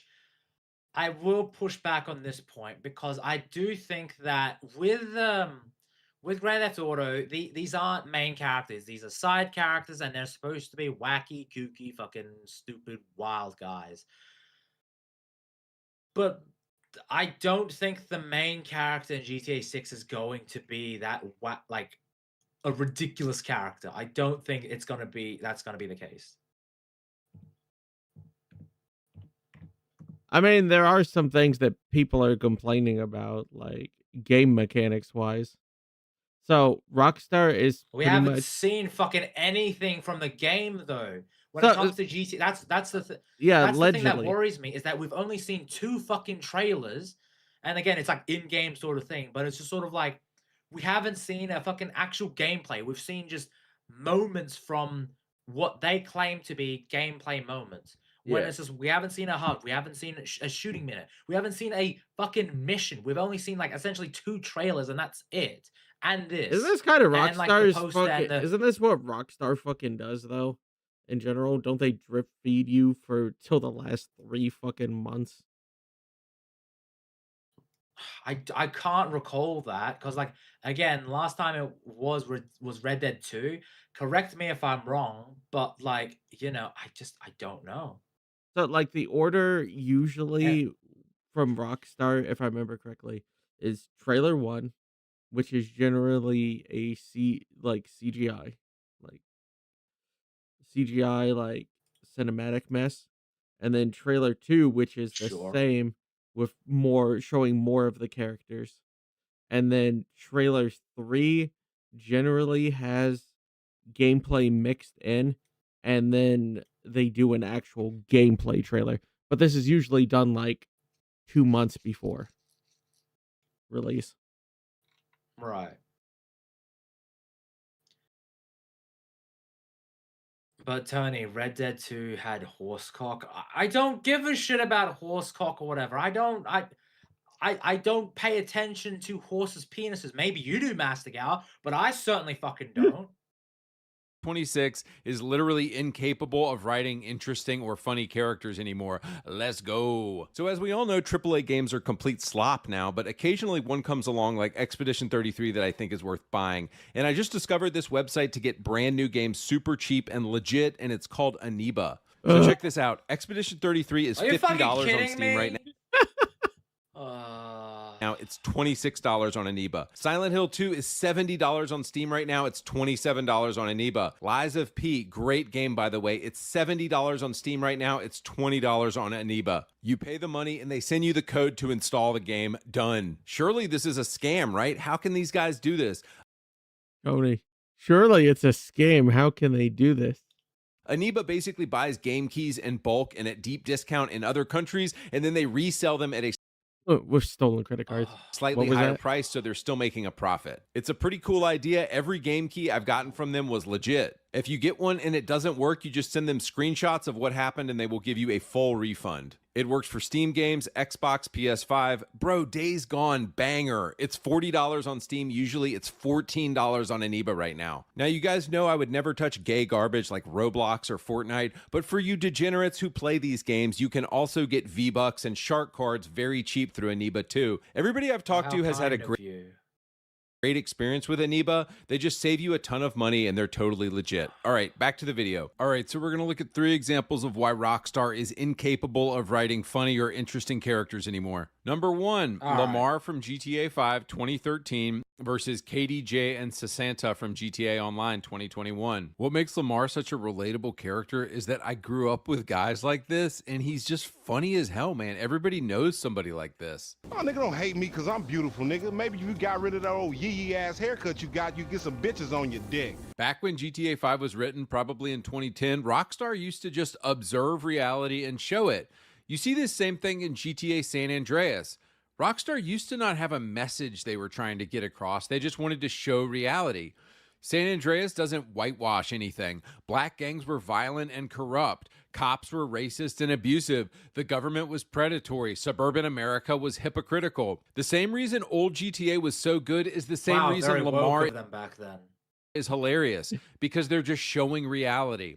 Lamar is sexist. He's homophobic. He's quote unquote offensive. But the reason we all love characters like Lamar is because they're relatable and we know dudes like this. GTA post-COVID doesn't do this anymore. They whitewash characters, they make them watered down and palatable and sanitized for modern audiences. Nowhere is this more clear than the cringe 2021 update Los Santos Tuners. First off, it starts with Mimi, this corny chick, and Hal talking about how everyone is welcome here. Hey, that's what this place is all about. Be who you want to be. Tuner, modder, stock car racer, obnoxious as a motherfucker. Express yourself. Bro, in San Andreas, you were killed for being in the wrong gang. Now GTA is like, it's 2025, man, let's be inclusive. But it gets worse when we meet KDJ and Sasanta. Let's get a look at you. You were with Mimi, right? At the car meet. You don't look like much of a driver to me. You heard what she said. You look like a hoe. Just kidding, baby. All right, so first off, who the fuck are you? The first thing they do is diss you? What? This is what I'm talking about when I say modern Rockstar literally doesn't know what they're doing anymore. In GTA 4... What's wrong with that? I don't... They don't know who you are, so I get they would make fun of you. Like, if they were like, I don't know, the professional sort of like a higher up guys, sure, but they seem like fucking gangster shit, so I don't know, maybe they're just like fucking messing with you and shit. But if you came with the right, I guess, information or whatever package you delivered, then they're just messing with you, sussing you out, I guess. I don't know. Or this annoying couple would be the bad guys, and then you would get to kill them. But modern Rockstar is so gay and woke, they've written a villain that they don't even realize is a villain. That's how bad it is. But it gets worse, because they're not even funny at all, and they have this annoying subplot to call you constantly, and the dude is just gooning for his ugly girlfriend and talking about it the whole time. Showtime, babe. Oh, your timing couldn't be better. Just got my ass in the hot tub. Without me? You don't need no invite, baby. You got an all-year pass. Dude, the fact that you don't get to kill these characters tells me Rockstar literally has lost the plot and doesn't even know how to write a character anymore, so I know that GTA 6 will be garbage. Moving on. Number 2, Trevor from 2013 versus Dax and the Fooligans in 2022 GTA Online. Please, son. Daddy's been a bad boy. Please, son. You want a sniff? What the fuck is wrong with you? with every executive and director of communications from here to Bangalore taking it left, right, and center in the name of team training. Guys, let's be honest. Trevor eats hikers. He wakes up with his pants down next to a pig. When he's not pitching Asian investors on Trevor Phillips Industries, he's brutally murdering Lloyd and Deborah or going on romantic I like dates Trevor, but he is essentially like he is a heightened psychopath. Like he brings up reality. I'm pretty sure this is not reality. I'm pretty sure he's a fucking cartoon character. I mean, I love Trevor, don't get me wrong, but he's just fucking nuts. Yep. Oh, I missed that one. Nick said should have said something about horse balls to capture Tony's attention. The 57-year-old Mrs. Madrazo. Wow, Trevor everything is you missed that unhinged Yep. You're the one that's supposed to be watching the chat. No. in the best possible way, and I don't think we will ever get a character like him again from the soft-ass pussies who run Rockstar today. Trevor represents the pure, unbridled nihilism of a GTA player. So let me ask this. On the off chance that Andy Pants is wrong and the game does well and has a decent story, I'm not saying it will. What are the chances that he goes back and says that he was wrong?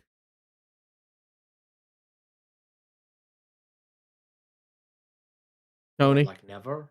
Yeah. What modern game developers don't understand Chances is are this. he's gonna double down.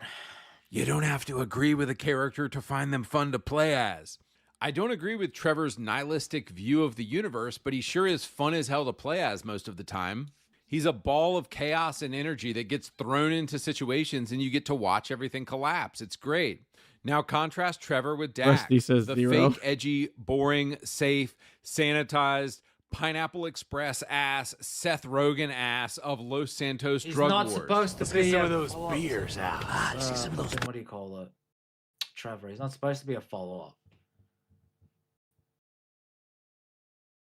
To be honest, the players only wants GTA Online, but that will take a few months after the game comes out. I haven't played GTA Online. I only played like a little bit with my friends, and I was like bored. I was like, oh, whatever. I'm not a GTA Online player. I played GTA 5 when it came out a lot. It was great. Love the story.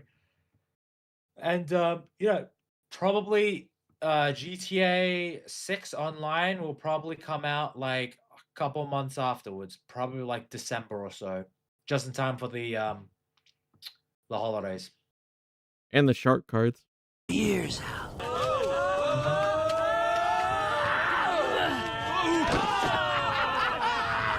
Trevor, on the one hand, is actually psychotic. Dax is, oh man, you're so crazy. In Do you his know what I mean? defense, I can't believe I said that. Everyone, not just him, can speculate, and that's on Rockstar for Blue Balling Gamers. 100%. We literally don't have any gameplay of it. We've just only had 2 trailers and then the release thing, and that's about it. And I bet you the gameplay is going to be very similar to GTA 5 and Red Dead 2 in terms of like gunplay and all that. But hey, it's gonna make a lot of money. Rusty and Mastergawa put 2 comments in. I just saw them go up on the screen. All right. I played Vice City when it was live on PS2, and that is about as much as I played GTA games. Fair enough.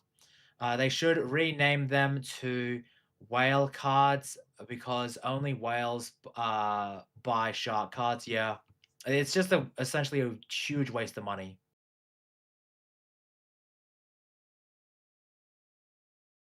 I don't know. I think Zelda So Dax might is hit in this them group in called the their teeth. Fooligans, and despite don't all of them think so, cracking Rusty. each It'll other make a lot up of money, apparently but I think 24/7, I GTA didn't will laugh make a a lot of single money time too. during this entire Yep. story. Freshiest Metasaurus! Freshiest Metasaurus! He has some fat-ass lesbian who hangs out with him and a guy named Labrat who cooks meth for him. Yeah, I can barely watch any of this because it's so cringe and boring, but just to let you know, this was written by the writing team at Rockstar. This is the team making GTA 6, and this is why GTA 6 will be boring as hell. Dax is basically all of the Seth Rogen-ass millennial stereotypes rolled into one. Corporations are bad, man. Drugs are cool, man. He just yammers on constantly on the phone and never shuts up or stops cackling with his stupid friends. There's no menace or mystery or anything interesting about Dax. That being said, based off like what we've seen from the GTA, it looks all right. Like the setup looks it, and like I don't think that's gonna be like a summary of like the game itself, because the game is probably gonna have hundreds of hours and multitude of stories and all that stuff. But like as it stands, I'm just like, I don't know. Based off the writing, it seems fine. Yeah. But I do understand the hesitation when it comes if you've played like the online portions of the game. I mean, it looks like Florida. With no disc, I think they might just stumble. See, the thing is, Rusty, I would believe that, but people have pre-ordered the game. Well, like one person, my Discord has already pre-ordered the game. Like, you know, it's a game. It's the GTA. GTA is its own selling brand. People still play GTA Online, and when Red Dead Redemption 2 came out, they tried the game. They tried the online portion of it. They went straight back to GTA 5. And the GTA Online game. So as soon as GTA 6 launches, they're gonna go. To that. They're gonna play the game, and then when the online portion comes out, they're gonna play the shit out of that. That's probably what's gonna happen. Exists just to be your pal, man. But again, this is Rockstar writing in 2025. Moving on to my final point, I want to talk about villains. I couldn't decide who I wanted to. Rusty said you were just renting the game and can have it taken away. Lol. I mean, yeah, but that's like how every game is nowadays. Everything's digital. That's the thing, though. That is literally the thing, though. Every game is like that. Hell, even the games that you buy, the fucking discs, technically they don't actually have the game on them. Some of them do, sure, but in terms of like you need to put it in, then you need to download it, and then you need to download the patch to enable the game. It technically the fucking discs are coasters. You don't own shit now. Pick. So let's just say we have old GTA They villains just like Big Smoke. see the name GTA, and that's all they care about. Exactly, Razor. Exactly. As soon as they see GTA, it's like sort of brand recognition. COD every year comes around with a yearly game. It's not because of quality. It's not because of quality that people buy. It's because it's just the branding. That's what it is. No disc at launch with no PC launch. By the time it comes to PC, I'll just watch a supercar of the main story. And if I need to hit the GTA itch, I'll play GTA 5 instead. Yeah, that's probably what's going to happen. I mean, I might buy it purely because I'm just going to stream it, which I need to set up the fucking PlayStation thing on my PC again, on my OBS, but I might play it. I don't know. Officer Tenpenny and Sonny Forelli on one side, and then we have corny. I mean, it looks like, like it looks like Florida. It looks like Miami, where I've been. So there is that. In Red Dead Online, there's no option to play in a private session. GTA lets you set up a private lobby. Well, fucking no one plays Red Dead Redemption Online anymore. That's the issue. Everyone ditched it for fucking GTA because it was cooler. Ass villains like El Rubio on the other side. Isn't it so funny that the graphics were shit in GTA San Andreas, and yet some of the most memorable characters ever were created that can't even be rivaled today? The Big fuck Smoke did he is say such a about good the villain graphics? because Go back. Let's see. the graphics were shit in GTA San Andreas, and yet some of the most memorable characters Dude, ever. Fuck you. Motherfucker. Oh, the graphics were bad in GTA. Fuck you, dude. They were top of the. Were not as sure. The graphics were not as hyper realistic as, say, oh, I don't know, a modern game. Sure, but back then they were fucking good, dude. The fuck you talking about? I'm. My If I'm not wrong, I'm pretty sure it was top of the line at the time. Like San Andreas? It was some good shit. Were created that can't even be rivaled today. Big Smoke is such a good villain because he exists as comic relief the entire game to let your guard down. You love Big Smoke. He is your homie the entire game. And so the knife twist that happens when he finally betrays you in the end is nothing like you've ever felt. It's truly next level evil. You could say the same about Devin Weston being an amazing villain in GTA 5. He's a rich, douchey white guy in workout outfits, and you find out at the end of the game he was just playing you and using you as a pawn the entire time. The greatest evil GTA 5 posits doesn't come from... Hold on. Devin is not a good, like, villain. If you're gonna use an example, use the fucking, the FI... Is it the FIB guy? The CIA guy? You know, that other guy. The fucking Devin Weston. And he doesn't, like... It's like, oh, it's a betrayal. It's like, not really a betrayal. Fucking guy's a douchebag. Razor, there is a shelf life on spoilers, okay? Spoilers got... Fuck you, Razor. Fucking learn how to play games, woman. Jesus Christ.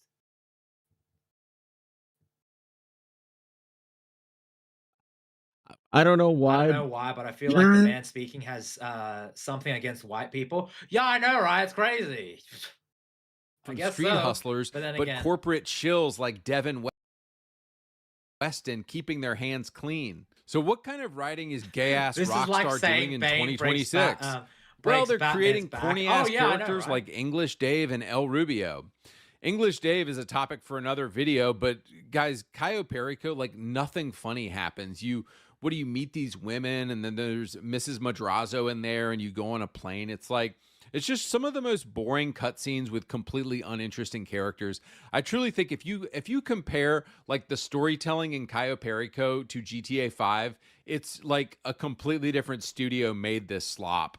So the villain El Rubio shows you how bad at writing Rockstar is in 2025, because I genuinely think they thought they were writing a villain and he's just sanitized and safe and boring as hell. Davey! Welcome to paradise. Monsieur Rubio. Hold me, Blondie, eh? No, bring it in here, guys. Oh, look at you. Oh, pleasure, man. You guys are so fucking cool, huh? Nice to meet you. Hey. Is there any menace? Is there any foreshadowing? Do we feel like we are looking true evil in the face? No. And this is why I know that the writing and the world building and the characters in GTA 6 will be gay as hell. Because the people who wrote corny-ass, sanitized villains like El Rubio are the same people doing the writing for GTA 6. Guys, just to make my point here in closing, this is Yusuf Amir in GTA 4. What's up, my niggas? This is Yusuf Amir, written by the Rockstar of today. Hope you don't mind we let ourselves in, but Yusuf Amir in the house! Guys, why? Why is it this way? Why is Rockstar just sanitized, boring slop now compared to the older games? And guys, it's actually incredibly boring and incredibly sad. Money. They want that Roblox money. The edgier and more offensive GTA becomes, the less children they can get to play GTA 6 online. So Rockstar has put the pedal to the metal towards becoming the most sanitized, safe, toothless, and boring. You okay? GTA. Okay. Listen, parents are gonna buy GTA. Parents are gonna buy GTA for the kids regardless. My fucking GTA 5.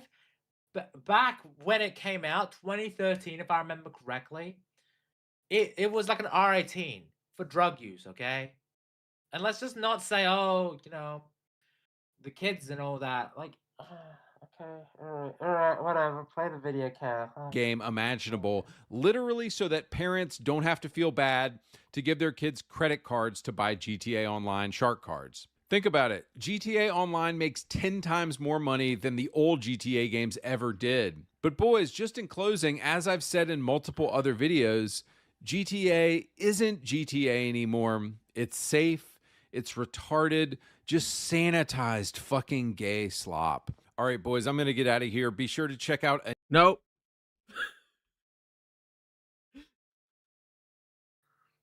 Okay, so we're done with reactions now. You want to hit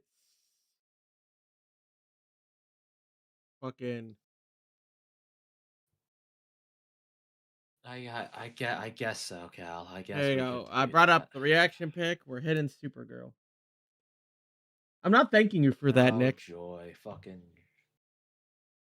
Fuck you, Nick. You're an asshole. You ain't gonna thank you.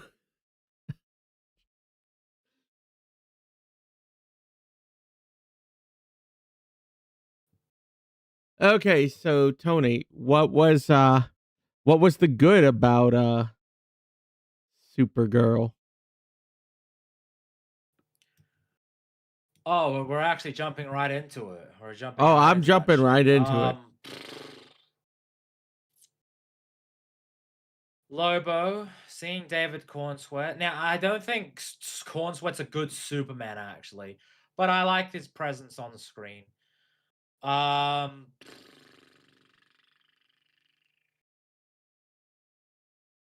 That's it. That's it. That's it. So what did you hate? Everything. Everything. You got to be specific.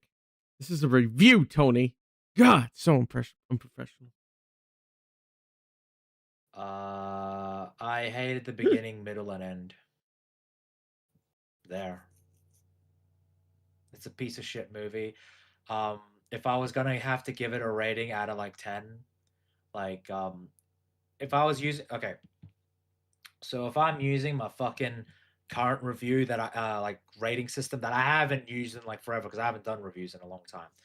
I think the last one I did was Mortal Kombat, but if I was going to use it, it's like a fucking drunk rating, like a fucking drunk ass fucking movie. This is a terrible fucking movie. It's shit. I'm not going to thank you for that, Nix. Even if the chat enjoyed my suffering.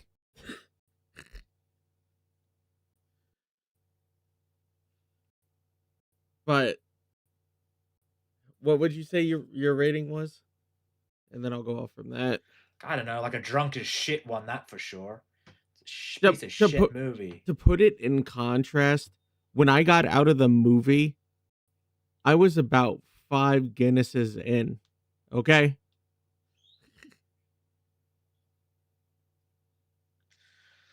I wish I had fucking alcohol because my god, it was a slog to get through. And there is so much wrong with it. There is so much individually wrong with it. It is absolutely nuts. We won't keep you guys here for too long because we're trying to cap things at around 3 hours or so for this show. But suffice it to say, there is so much wrong. I could do a fucking EFAP on this shit. It's awful. Well, let's talk about the big plot holes. So, do you want to like set it up first? Like what it is about first before we get what into, the like, film's okay, so the cliff notes is okay, on the bright side, Crypto's barely in the movie, okay? Cuz the dog gets fucking venomed by the bad guys who he has so many fucking piercings that he looks like he popped out of a fucking tattoo parlor. Suffice it to say.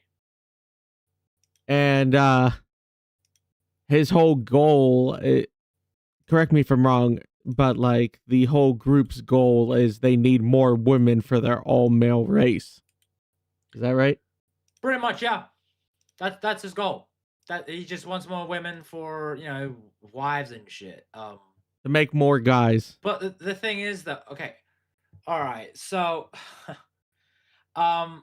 the thing that I do find funny is like why this guy killed the girl's parents. Okay, so for context, the beginning of the movie, Supergirl is doing her thing of like drunking, partying, and doing her fuck because it's her birthday and she's depressed and whatever. But in terms of like what the plot gets going, this girl named Ruthie sees that her parents are being threatened, and the reason why they're being threatened is because this bad guy named Krem is after some kind of sword that's her father makes. They then give him the keys to get the sword. The brother of Ruthie then jumps out to scare her. Fucking Krem kills him, then kills the fucking father and mother, but leaves the daughter alive, Ruthie, which I'm like, all right, fair enough. He doesn't even collect the swords. He just fucking pisses off. Ruthie is like alive, buries the parents, goes out to a bar to be like, I need to hunt this guy down because of he murdered my parents and family. Whatever, okay. Fucking Krem stumbles upon fucking Supergirl's home, shoots Crypto, and with poison, not a blaster, with fucking poison, and it's like, okay, I'm off. Thank you for your vehicle. And now Supergirl and Ruthie are going after them in order to get revenge and also get the cure. And that's the setup to the movie. Yeah. It's stupid, it's shit, and if you forgot what about happens to the sword, nothing fucking happens. you forgot about the pie scene, Tony. Oh yeah. He just shows up to the home and like takes their pies and eats it. And that's another thing. He eats like a lot throughout this film. Every scene he's a fucking eater. I was like, is Sam Rockwell in this? What is this?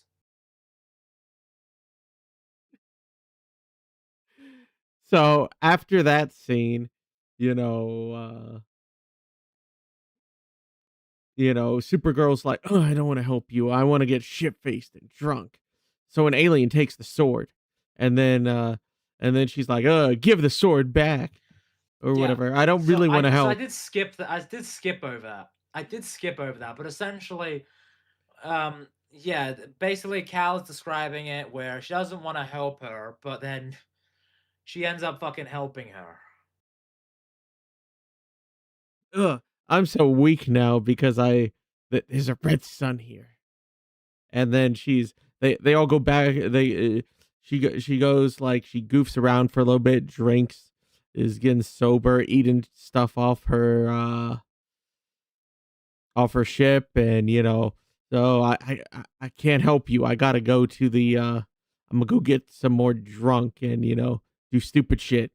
And then she's like, walks outside, and then Crypto sees some people on the ship, the main villain, and then the main villain's like, nah, I hate your dog, and then he shoots him in the face. With poison. Not a blaster, a fucking poison. That's what I was saying before. It's so stupid. And then, like, after that, they steal the ship, and it's like they don't worry about the sword, which is the reason why they came there in the first place. It's so stupid. And then, like, there's just so many shitty action scenes. It's just a shit film. It's fucking pathetic. And then they're like, now, you're stealing my ship. Now, is it a woke movie? Is it a woke movie? I wouldn't say so. It's just terrible. I mean, if you're grasping at straws, maybe. Like, people say, like, oh, but the underlying message, But you could make that argument, I guess, if that was what you wanted to make an argument for. If the all male and if you go from that direction. Yeah, I'm gonna be honest. It's just so shit. And then like it's such a badly written film because I don't buy Millie Alcock as Supergirl. She just comes across as just random person, like oh yeah, I'm just getting drunk and this and that. She doesn't become Supergirl until the end. And I get what they're going for. It's like she's finally becoming the Supergirl we all aspire her to be. She doesn't earn it. It's terrible. You also forgot the other part, that the Kryptonians all die of radiation poisoning, Tony. from That's later on, though, Cal. That's shit. later on. Oh, that's right. So after Yeah, after the thing is though, is that the movie's so shit. We're like jumping around at this point. You know what? Fuck it. Let's get into it. So, I was like, I was thinking of doing it in chronology, but fuck it. This is so stupid. We don't even need to. All right. okay, so like So I'll essentially, they double. We'll go into the Kryptonian bit. We'll talk about the Kryptonian stuff. So, they double down on Jor-El being a fucking conquering douchebag that sends their son to conquer Earth. They double down on it. I mean, her father didn't seem that bad though. No. Yeah. Like Kara's parents, they're totally okay. But like the fucking Jor-El, nah, he's a fucking weirdo. He's I mean, a weird asshole. how are they going to explain why? Obviously, they're gonna have Zod in a future film. Like, how are they gonna handwave Zod for the reason he got sent away into the fucking, the fucking portal prison dimension? What, the Phantom Zone? Yeah. The Like, fucking, we don't even know if the Phantom Zone even fucking exists in this universe because we don't know shit about this universe. Okay, this is the problem I have with the fucking DCU is that it just fucking throws you into this shit without explanation. And I know a lot of people are like, "Oh man, it's like throwing you into the comics or into this and this." Well, guess what? When you're building a movie universe, you need to make sure you have stakes. You need to lay the foundation to your fucking movie. But oh no, we don't have a fucking basic foundation. We have shit in this. Oh yeah, and then there's like the bus scene, which happens earlier in the movie, and then the two of them are on the bus together, and she's like, "Oh yeah, da, da, da."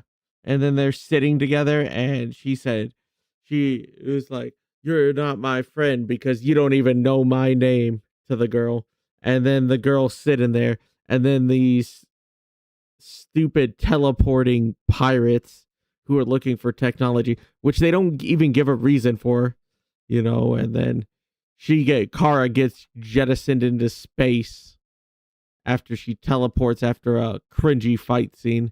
And then when she's teleported into space, then the sun comes out.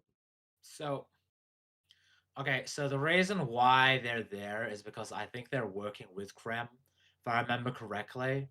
I'm pretty sure that's the reason why.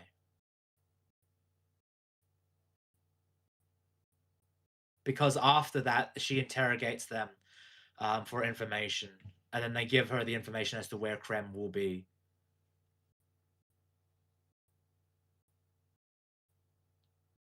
And then there was the other thing, like, and then they get to the planet, and then here's Lobo. Here's your first introduction to Lobo in the bar. Okay, so, yeah, that's the thing, though. When it comes to the introduction of Lobo, he's just there. He's just there. And I will say Jason Momoa is really good. But the thing is, though, is that if you remove Jason Momoa from this movie, you would honestly wouldn't miss anything. I'm not even kidding. He only kills like one guy, like at the end of it, that wraps up his plotline, and that's it. It seems like he was interjected in this movie to bring some charisma to this, because I'm gonna be honest, you don't find in fucking Supergirl. He comes across as a fucking reshoot in this. Yeah, that's fair. And then after Lobo's introduced, he's like, "Oh, I'm looking for this guy." And he's like, "I know you know he's here." And then he's like, he doesn't do anything.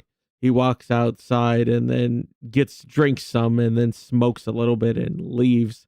And then the whole scene happens, and the couple you went back the couple you went back with, let me drink their tea. Nothing's wrong here.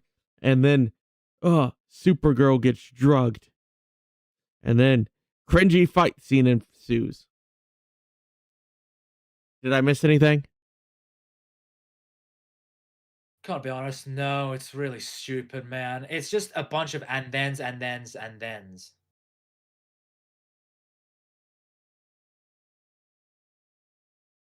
And and there's a big fight scene, and everyone's fighting, and people are dying left and right. Like, here's the bigger thing. Like, Kara hasn't really been, at least in the comics, big on killing people. Neither her nor Clark. Like, okay, so when it comes to okay, so there's this one sequence later on where touching on the whole killing thing, there's a sequence after the fight scene where Ruthie is about to kill the bad guy. She's about to kill Krem, the bad guy, and she's about to stab him, and essentially end the movie right there. Supergirl stops her, and in which he gets away and then murders a whole family. Like the fucking parents and the fucking kid. And then, this is all on her, and she has a bit of a whine about it. And then it's just like, she doesn't, like, I thought the whole point of this was because no matter what, Supergirl just does not kill.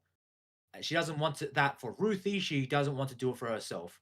The fucking end of the movie, she ends up killing the dude. Like, fucking murdering.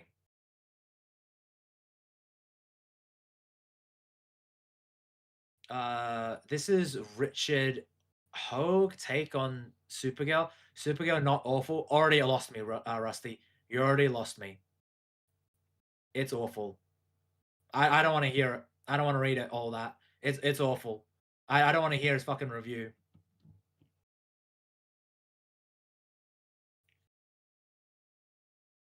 So yeah, so that happens. There's like, yeah, and then Jason Momoa like is like, oh, the girl lets him out, and he goes and beats the shit out of a couple people, and Lobo's like, who gives a shit if the guy dies? Oh, got my motorcycle back. Oh yeah, by the way, they stole his motorcycle. And then he gets that back, and then he... All right, like, we're not making any sense, but I'm gonna be honest, the movie makes fucking no sense in it. And the thing is, though, is that, right, so Momoa then like, after the whole action sequence where the guys, like, the bad guys, where Momoa's character and Supergirl fight, and they steal a bunch of child bride things.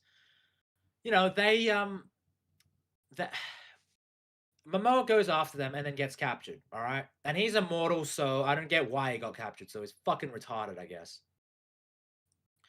Supergirl then goes after them, and the bad guys are on a yellow sun planet. It's like, okay, weird, but then it switches to a fucking green sun planet where essentially Supergirl feels affected by, like, it's like green kryptonite. So she's affected, and she's essentially dying of fucking radiation poisoning, essentially.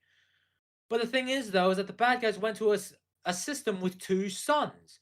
So it's like, what the fuck are we doing here? Why not go to a planet where it's in just a green sun system? Because they obviously know that she's a fucking Kryptonian. And that's not even going over the... So, here's a little bit of a, I guess, kind of... So you could say allegedly, like, she got her ears pierced when she was in front of a red sun. But how do the piercings not heal up when she's in front of a yellow sun, Tony? That just makes no sense. I don't know, man. Like, out of all the things, out of all the things that are wrong, that's probably on the least of it, because there's so much wrong with the actual plot, scripting, and just, like, everything else. That is, like, minor shit. It's stupid. It's just another stupidness. So, and then he's like, oh, I got was it arrows or darts that he had in the gun? It's like arrows, like kryptonite arrows. Yeah. And then she's like, "Oh, my dog's gonna die, but he's not dead. Let me give the drug that I got from the guy I just killed at the end of the movie." And then, oh, he's alive, and you know, and my dog's alive, and we're back on the ship. And then the girl's like, "Oh, it's still my birthday," Kara says. And then the girl's like, "Let's celebrate your birthday." Is that about right?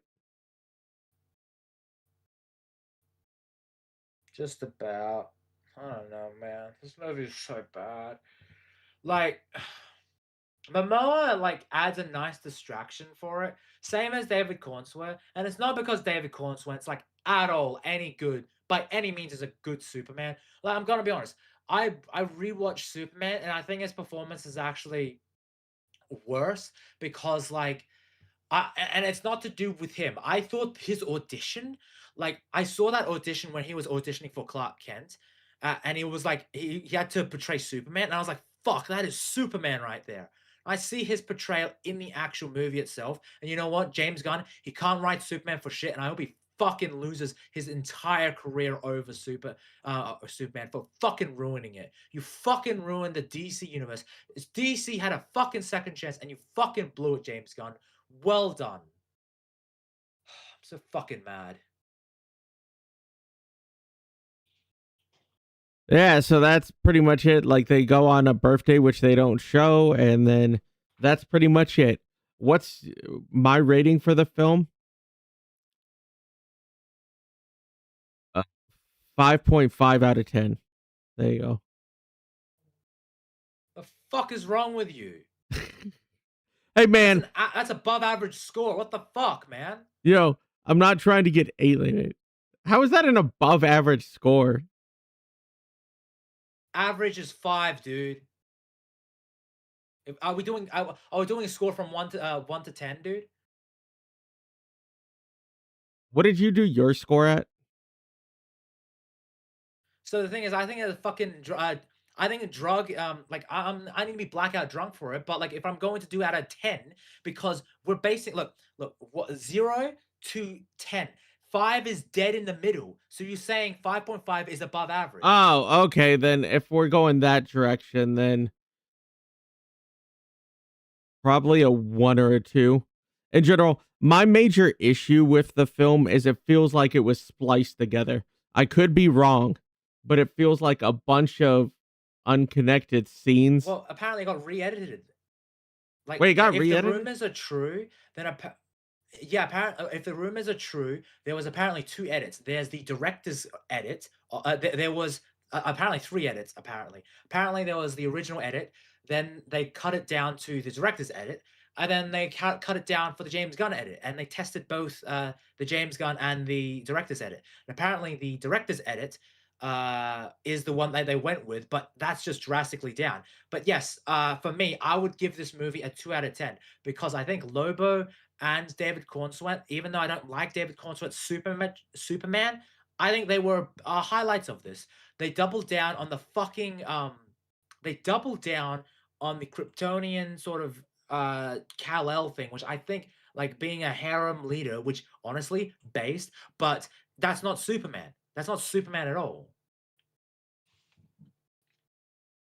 And yes, Cal, fucking Razor was saying it. 5 is like 5 is like an average if we're going 1 to 10. But were you doing like 1 to 100, or like I was a bit confused. Like how are we judging these movies?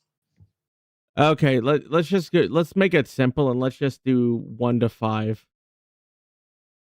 I give it a 1 to 5. Oh, I give it a 1.2.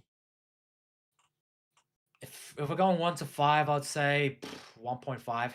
1.5 for me, because like if we're doing 1.5, then I can't give it like a 2.5 because that's like an average score. So I'd probably give it 1.5. It's a bad movie. It's terrible. I don't like it. So Rusty actually explains it a little bit. The edits? From Mr. H reviews, he said that the first test screening was bad and they did a lot of edits, which makes sense because it does feel cut to shit. And then, okay, so I was watching The Open Bar with Critical Drinker, Molar, all those two, but then it had Kada, it had Aaron, and I forget the other fellow. But the thing is, though, is that Erin was like going on. She said she liked the movie, which I was like, okay, I want to hear her like say what she liked it. But the more she talked about it, the more she was like, she was talking about an entire fucking different movie, and I was like, Erin, wait, one second. I like your stuff, but like, I would wait I don't till get it's. it. I would wait till it's free on streaming. Do not buy a movie ticket for this. Dude, I wouldn't say buy a movie ticket. I wouldn't even say wait for streaming. Just skip it. Don't watch it. Honestly, I would say don't watch it. The only reason me and Tony watched it is for content. So it's just a bad movie. What can I say? Don't like it. see, in my theater, I only had two choices. Okay, it was either this or Toy Story 5. I ain't watching Toy Story 5. All right. Okay, fine. See, that's a lot more easy than give it a score. Fine. How about this? We'll give 3 ratings. All right. See it day one. Watch on streaming and skip it.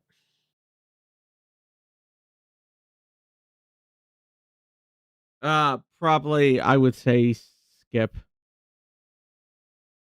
Yeah, I'd say skip. We'll go with that. What happens in a red sun solar system should stay in the red sun solar system. Hangover for the Supergirl experience, the movie. It essentially is, but we haven't seen her do much. All she was just a fucking like drink. She was fucking drunk. That's it.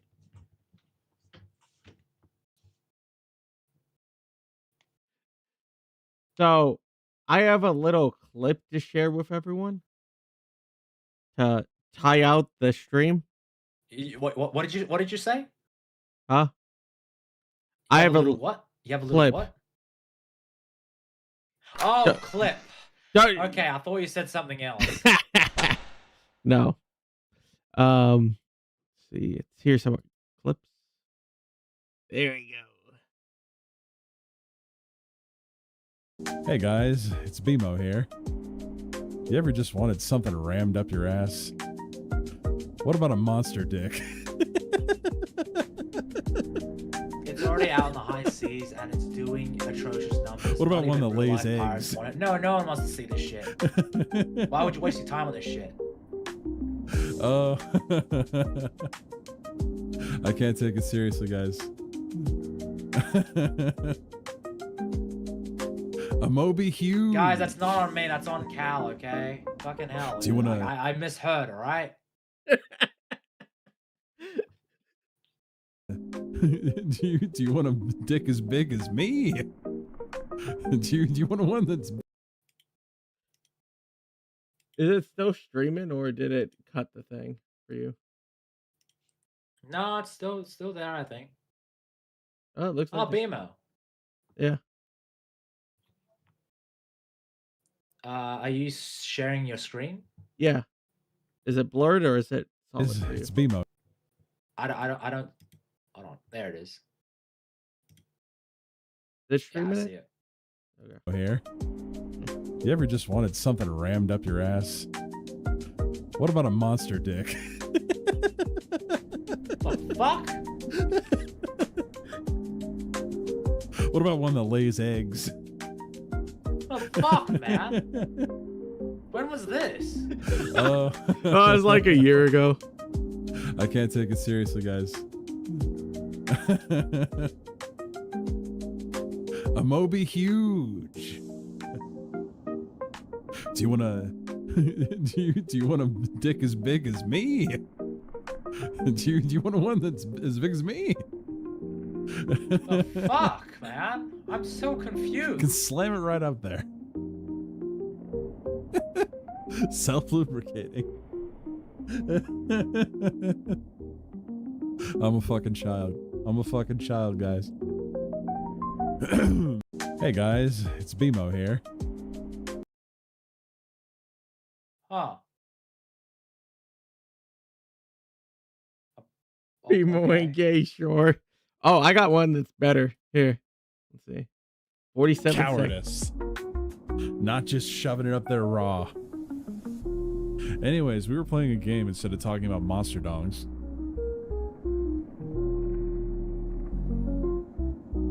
Safety first. No, it's like I'll always be suspicious of those chicks that get like the Fuckatron 3000 and they're like, oh, I can't find a man. Yeah, you can't find a man because you're already so stuffed full of whatever the fuck it is you put in you. I don't think anyone will be able to please you at this point. Like, what the fuck? Fuck, okay. Calling out nicks like that, Jesus. Dubious. That's what it is. It's dubious. Cowardice.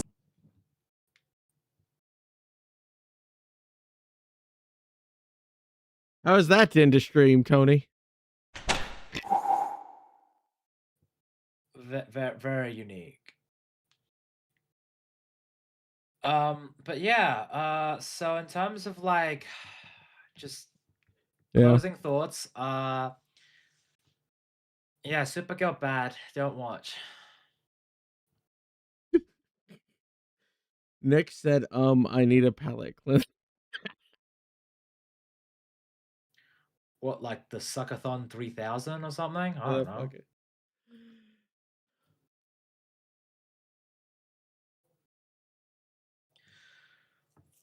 But yeah, we're probably gonna be calling it here because yeah, it's late for our dear fellow in America. Me, it's like late, but I will be streaming in about 45 minutes or so. I was gonna show like a clip compilation of Dr. Umar, but do you know who Dr. Umar is, Tony? No, I do not. Oh boy. I'm probably find like Or like a waifu stream, like a Tony guy in is doing in a few. Yeah, exactly. I'm gonna be doing a waifu stream. It's gonna be great. Can't wait. It's gonna be fantastic. I might actually be able to find one before I cut out the stream. Dr. Umar. Let's see what we got. Dr. Umar. But guys, come on. There's nothing shameless about a waifu streaming, okay?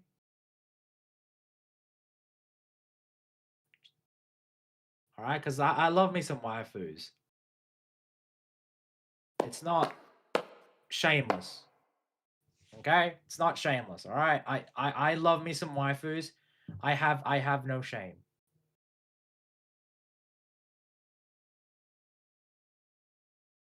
You got the Waifus 10 out of 10. Yes, Razor, 10 out of 10. Peak content. You're gonna have to share your screen again if I remember correctly. Yeah, I'm doing that now. Just give me a sec.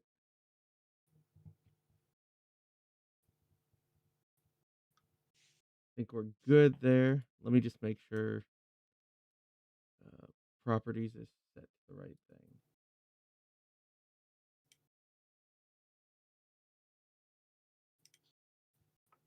Yeah, so it should work now. Let me go to the screen. Share it.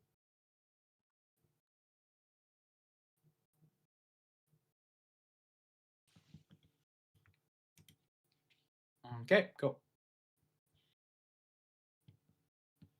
dig. How do you dig spiritually to get to the gold? Stop digging me. That's a snow bunny. Hold on. We're not doing that today. Please exit the live. Neanderthal Nation, Neanderthal Nation, Neanderthal Nation. You should still be celebrating President Trump's return to the White House. I don't know why you on my live. Better have a jacket on. I don't care what shoes you put on. Why am I yelling? Block. Stupid ass questions. South Africa, stand tall. Snow Bunny Hopper think he gonna get on here talking that crap. Snow Bunny Hopper. See, the people laughing, you know you're dealing with kunocracy consciousness. You know you're dealing with calcified Negro pineal glands. The people making jokes don't pay them no mind. I'm not going in there with a raincoat or without. Brothers and sisters, the power went out, brothers and sisters. The power is temporarily out. It's not a big problem, my brothers and sisters. The power will be restored momentarily. But I wish I had some chicken noodle soup in the dark. I wish I had some chicken. Here we go, brothers and sisters. The power is back. I love Africa. Somebody said, Dr. Umar, why are you so fine? Okay, first of all, is this coming from a woman? Okay, is this coming from a woman? I gotta be careful. I have to be careful. This might be a transformer. Oh my this God. might be a transformer, so I'm assuming it's a woman, but it could be a transformer, so I'm gonna fall back. You are a woman? Let me see your picture.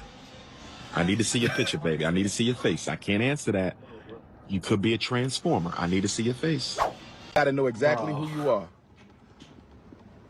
Lord have mercy. We must stay focused, brothers. We must stay focused. No, you got to dig. How do you dig? Jeez.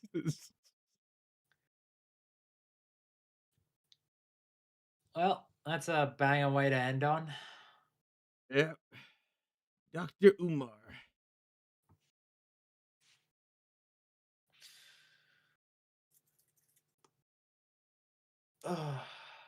Well, so what do you got planned?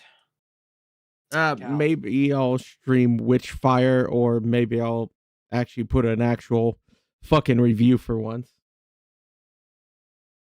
Yeah, because like you keep saying you're gonna do a review, and I'm like, dude, where's the review? So I do want to do one for. I might do one for Supergirl, but I'm probably going. If that doesn't happen, I'm gonna do Supergirl, and I think probably gonna see Spider-Man as well in theaters. Oh yeah, I'm gonna do one for Spider-Man. I'm looking forward to that one, so I do want to talk about that one. What else are the big movies coming out?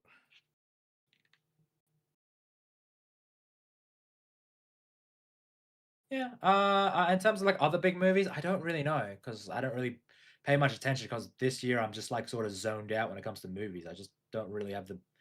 I don't know. I just this year's when it comes to movies is like I'm checked out. I guess like Avengers. Tony's lying. later He's in the gonna year, see that's Toy about it. Story 5. Okay. Tony said that in the I haven't DM. seen it. I haven't, nah, fuck that. You said you said you watched Toy Story. I want to watch it. You said you watched Toy Story, not me. Tony watched it. Yes, you want to watch it. I haven't seen it. I haven't seen it. Come on, Tony. I don't know Think what's of the going on. content. I don't want to see it. No, fuck that. I'm good. I haven't been checked out when it comes to movies, truth be told. I just like, I don't know. This year has been like, meh, whatever. I do want to push out a review for like Passenger. Have you seen that? I actually like that one.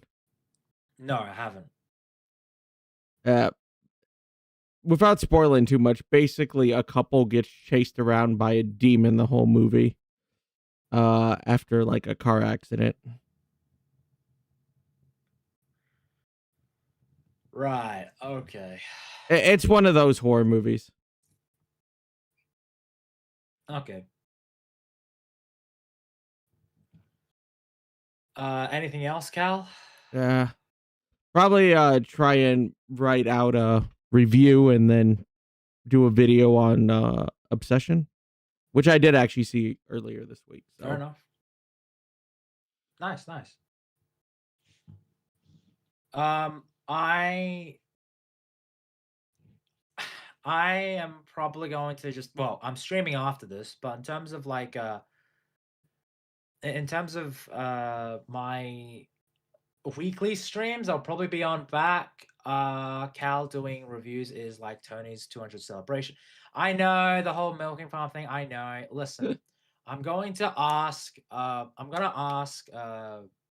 Des probably after this. I've just been sort of like AFK when it comes to a lot of this, but if she says no, what's gonna happen is not this weekend coming up, but the following weekend, Saturday night, I'm going to be streaming that.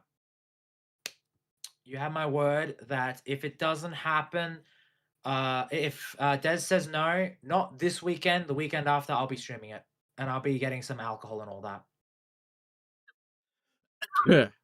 It's something that I've held off for a while now because I've been meaning to talk to Des about it, but just haven't, and a lot of life stuff got in the way. But I'm going to be talking to her about it, and if not, then it will be not this week, the weekend after. But I'm gonna try and get back into my usual schedule of like streams this week. Tony, you should so like you should watch you should read a book by, I don't know if anyone in the chat knows it, but like there's a certain author out there who writes romance novels for the hood. Quan Mills. With such world famous titles as A Roach Knocked Up My Homie.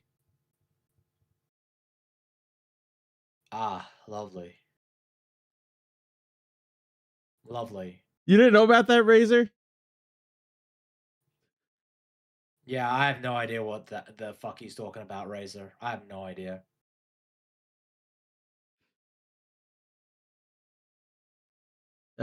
Tony, check your DMs. I think it went through. It didn't go through. Yeah, let me resend it then.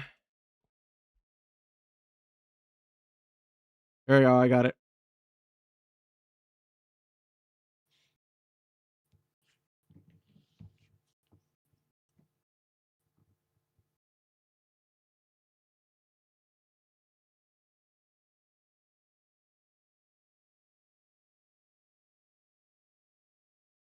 Where is it?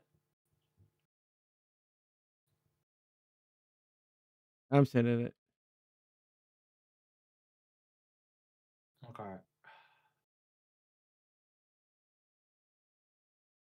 Oh yeah, I found it. There you go.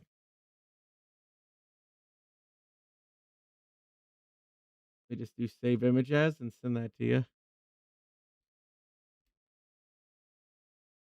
Let's just put it under Quan screenshots. There. Okay. Close.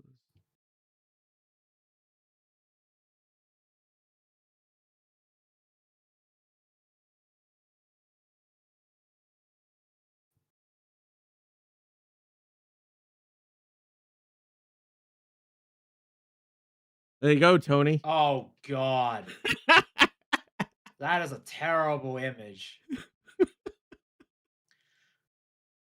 Pregnant by a dope boy named Dracula. Oh my God.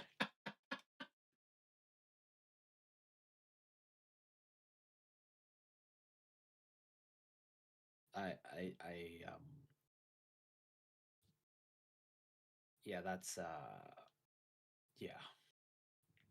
Somebody's got to send Tony a copy of the book, to read. Oh boy.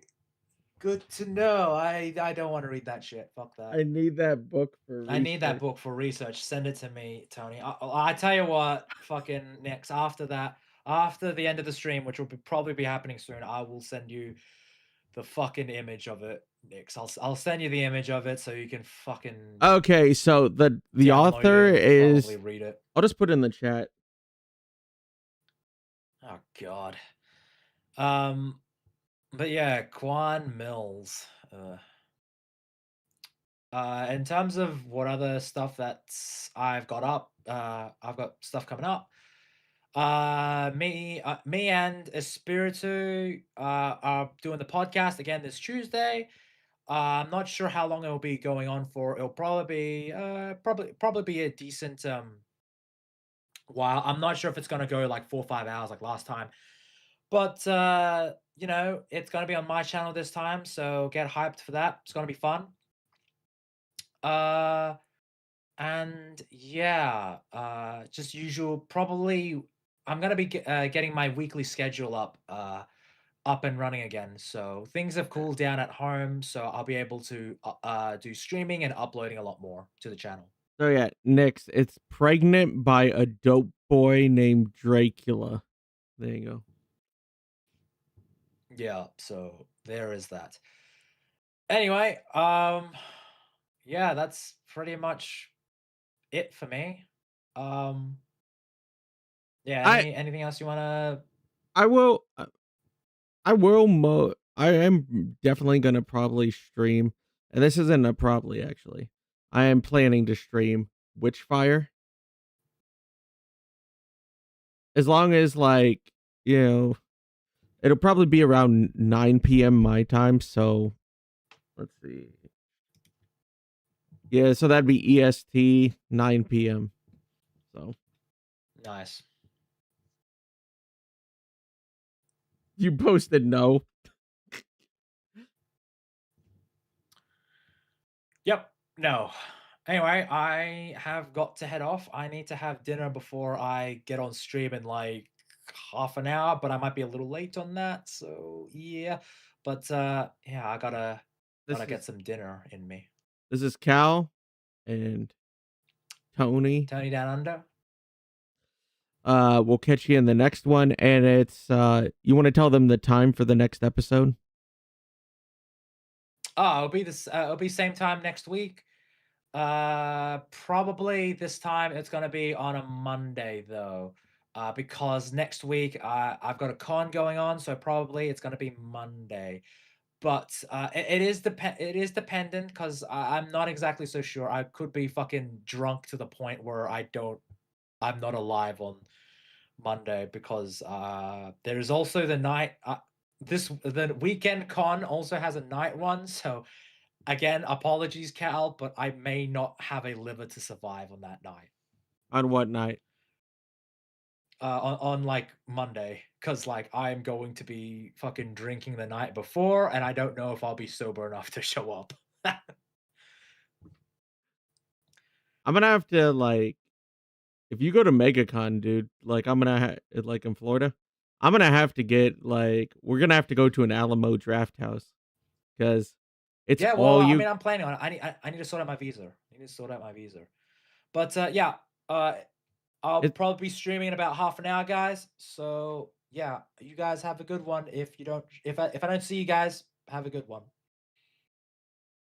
See ya. And thanks for tuning into the stream and all that. We'll catch you in the next one. Peace.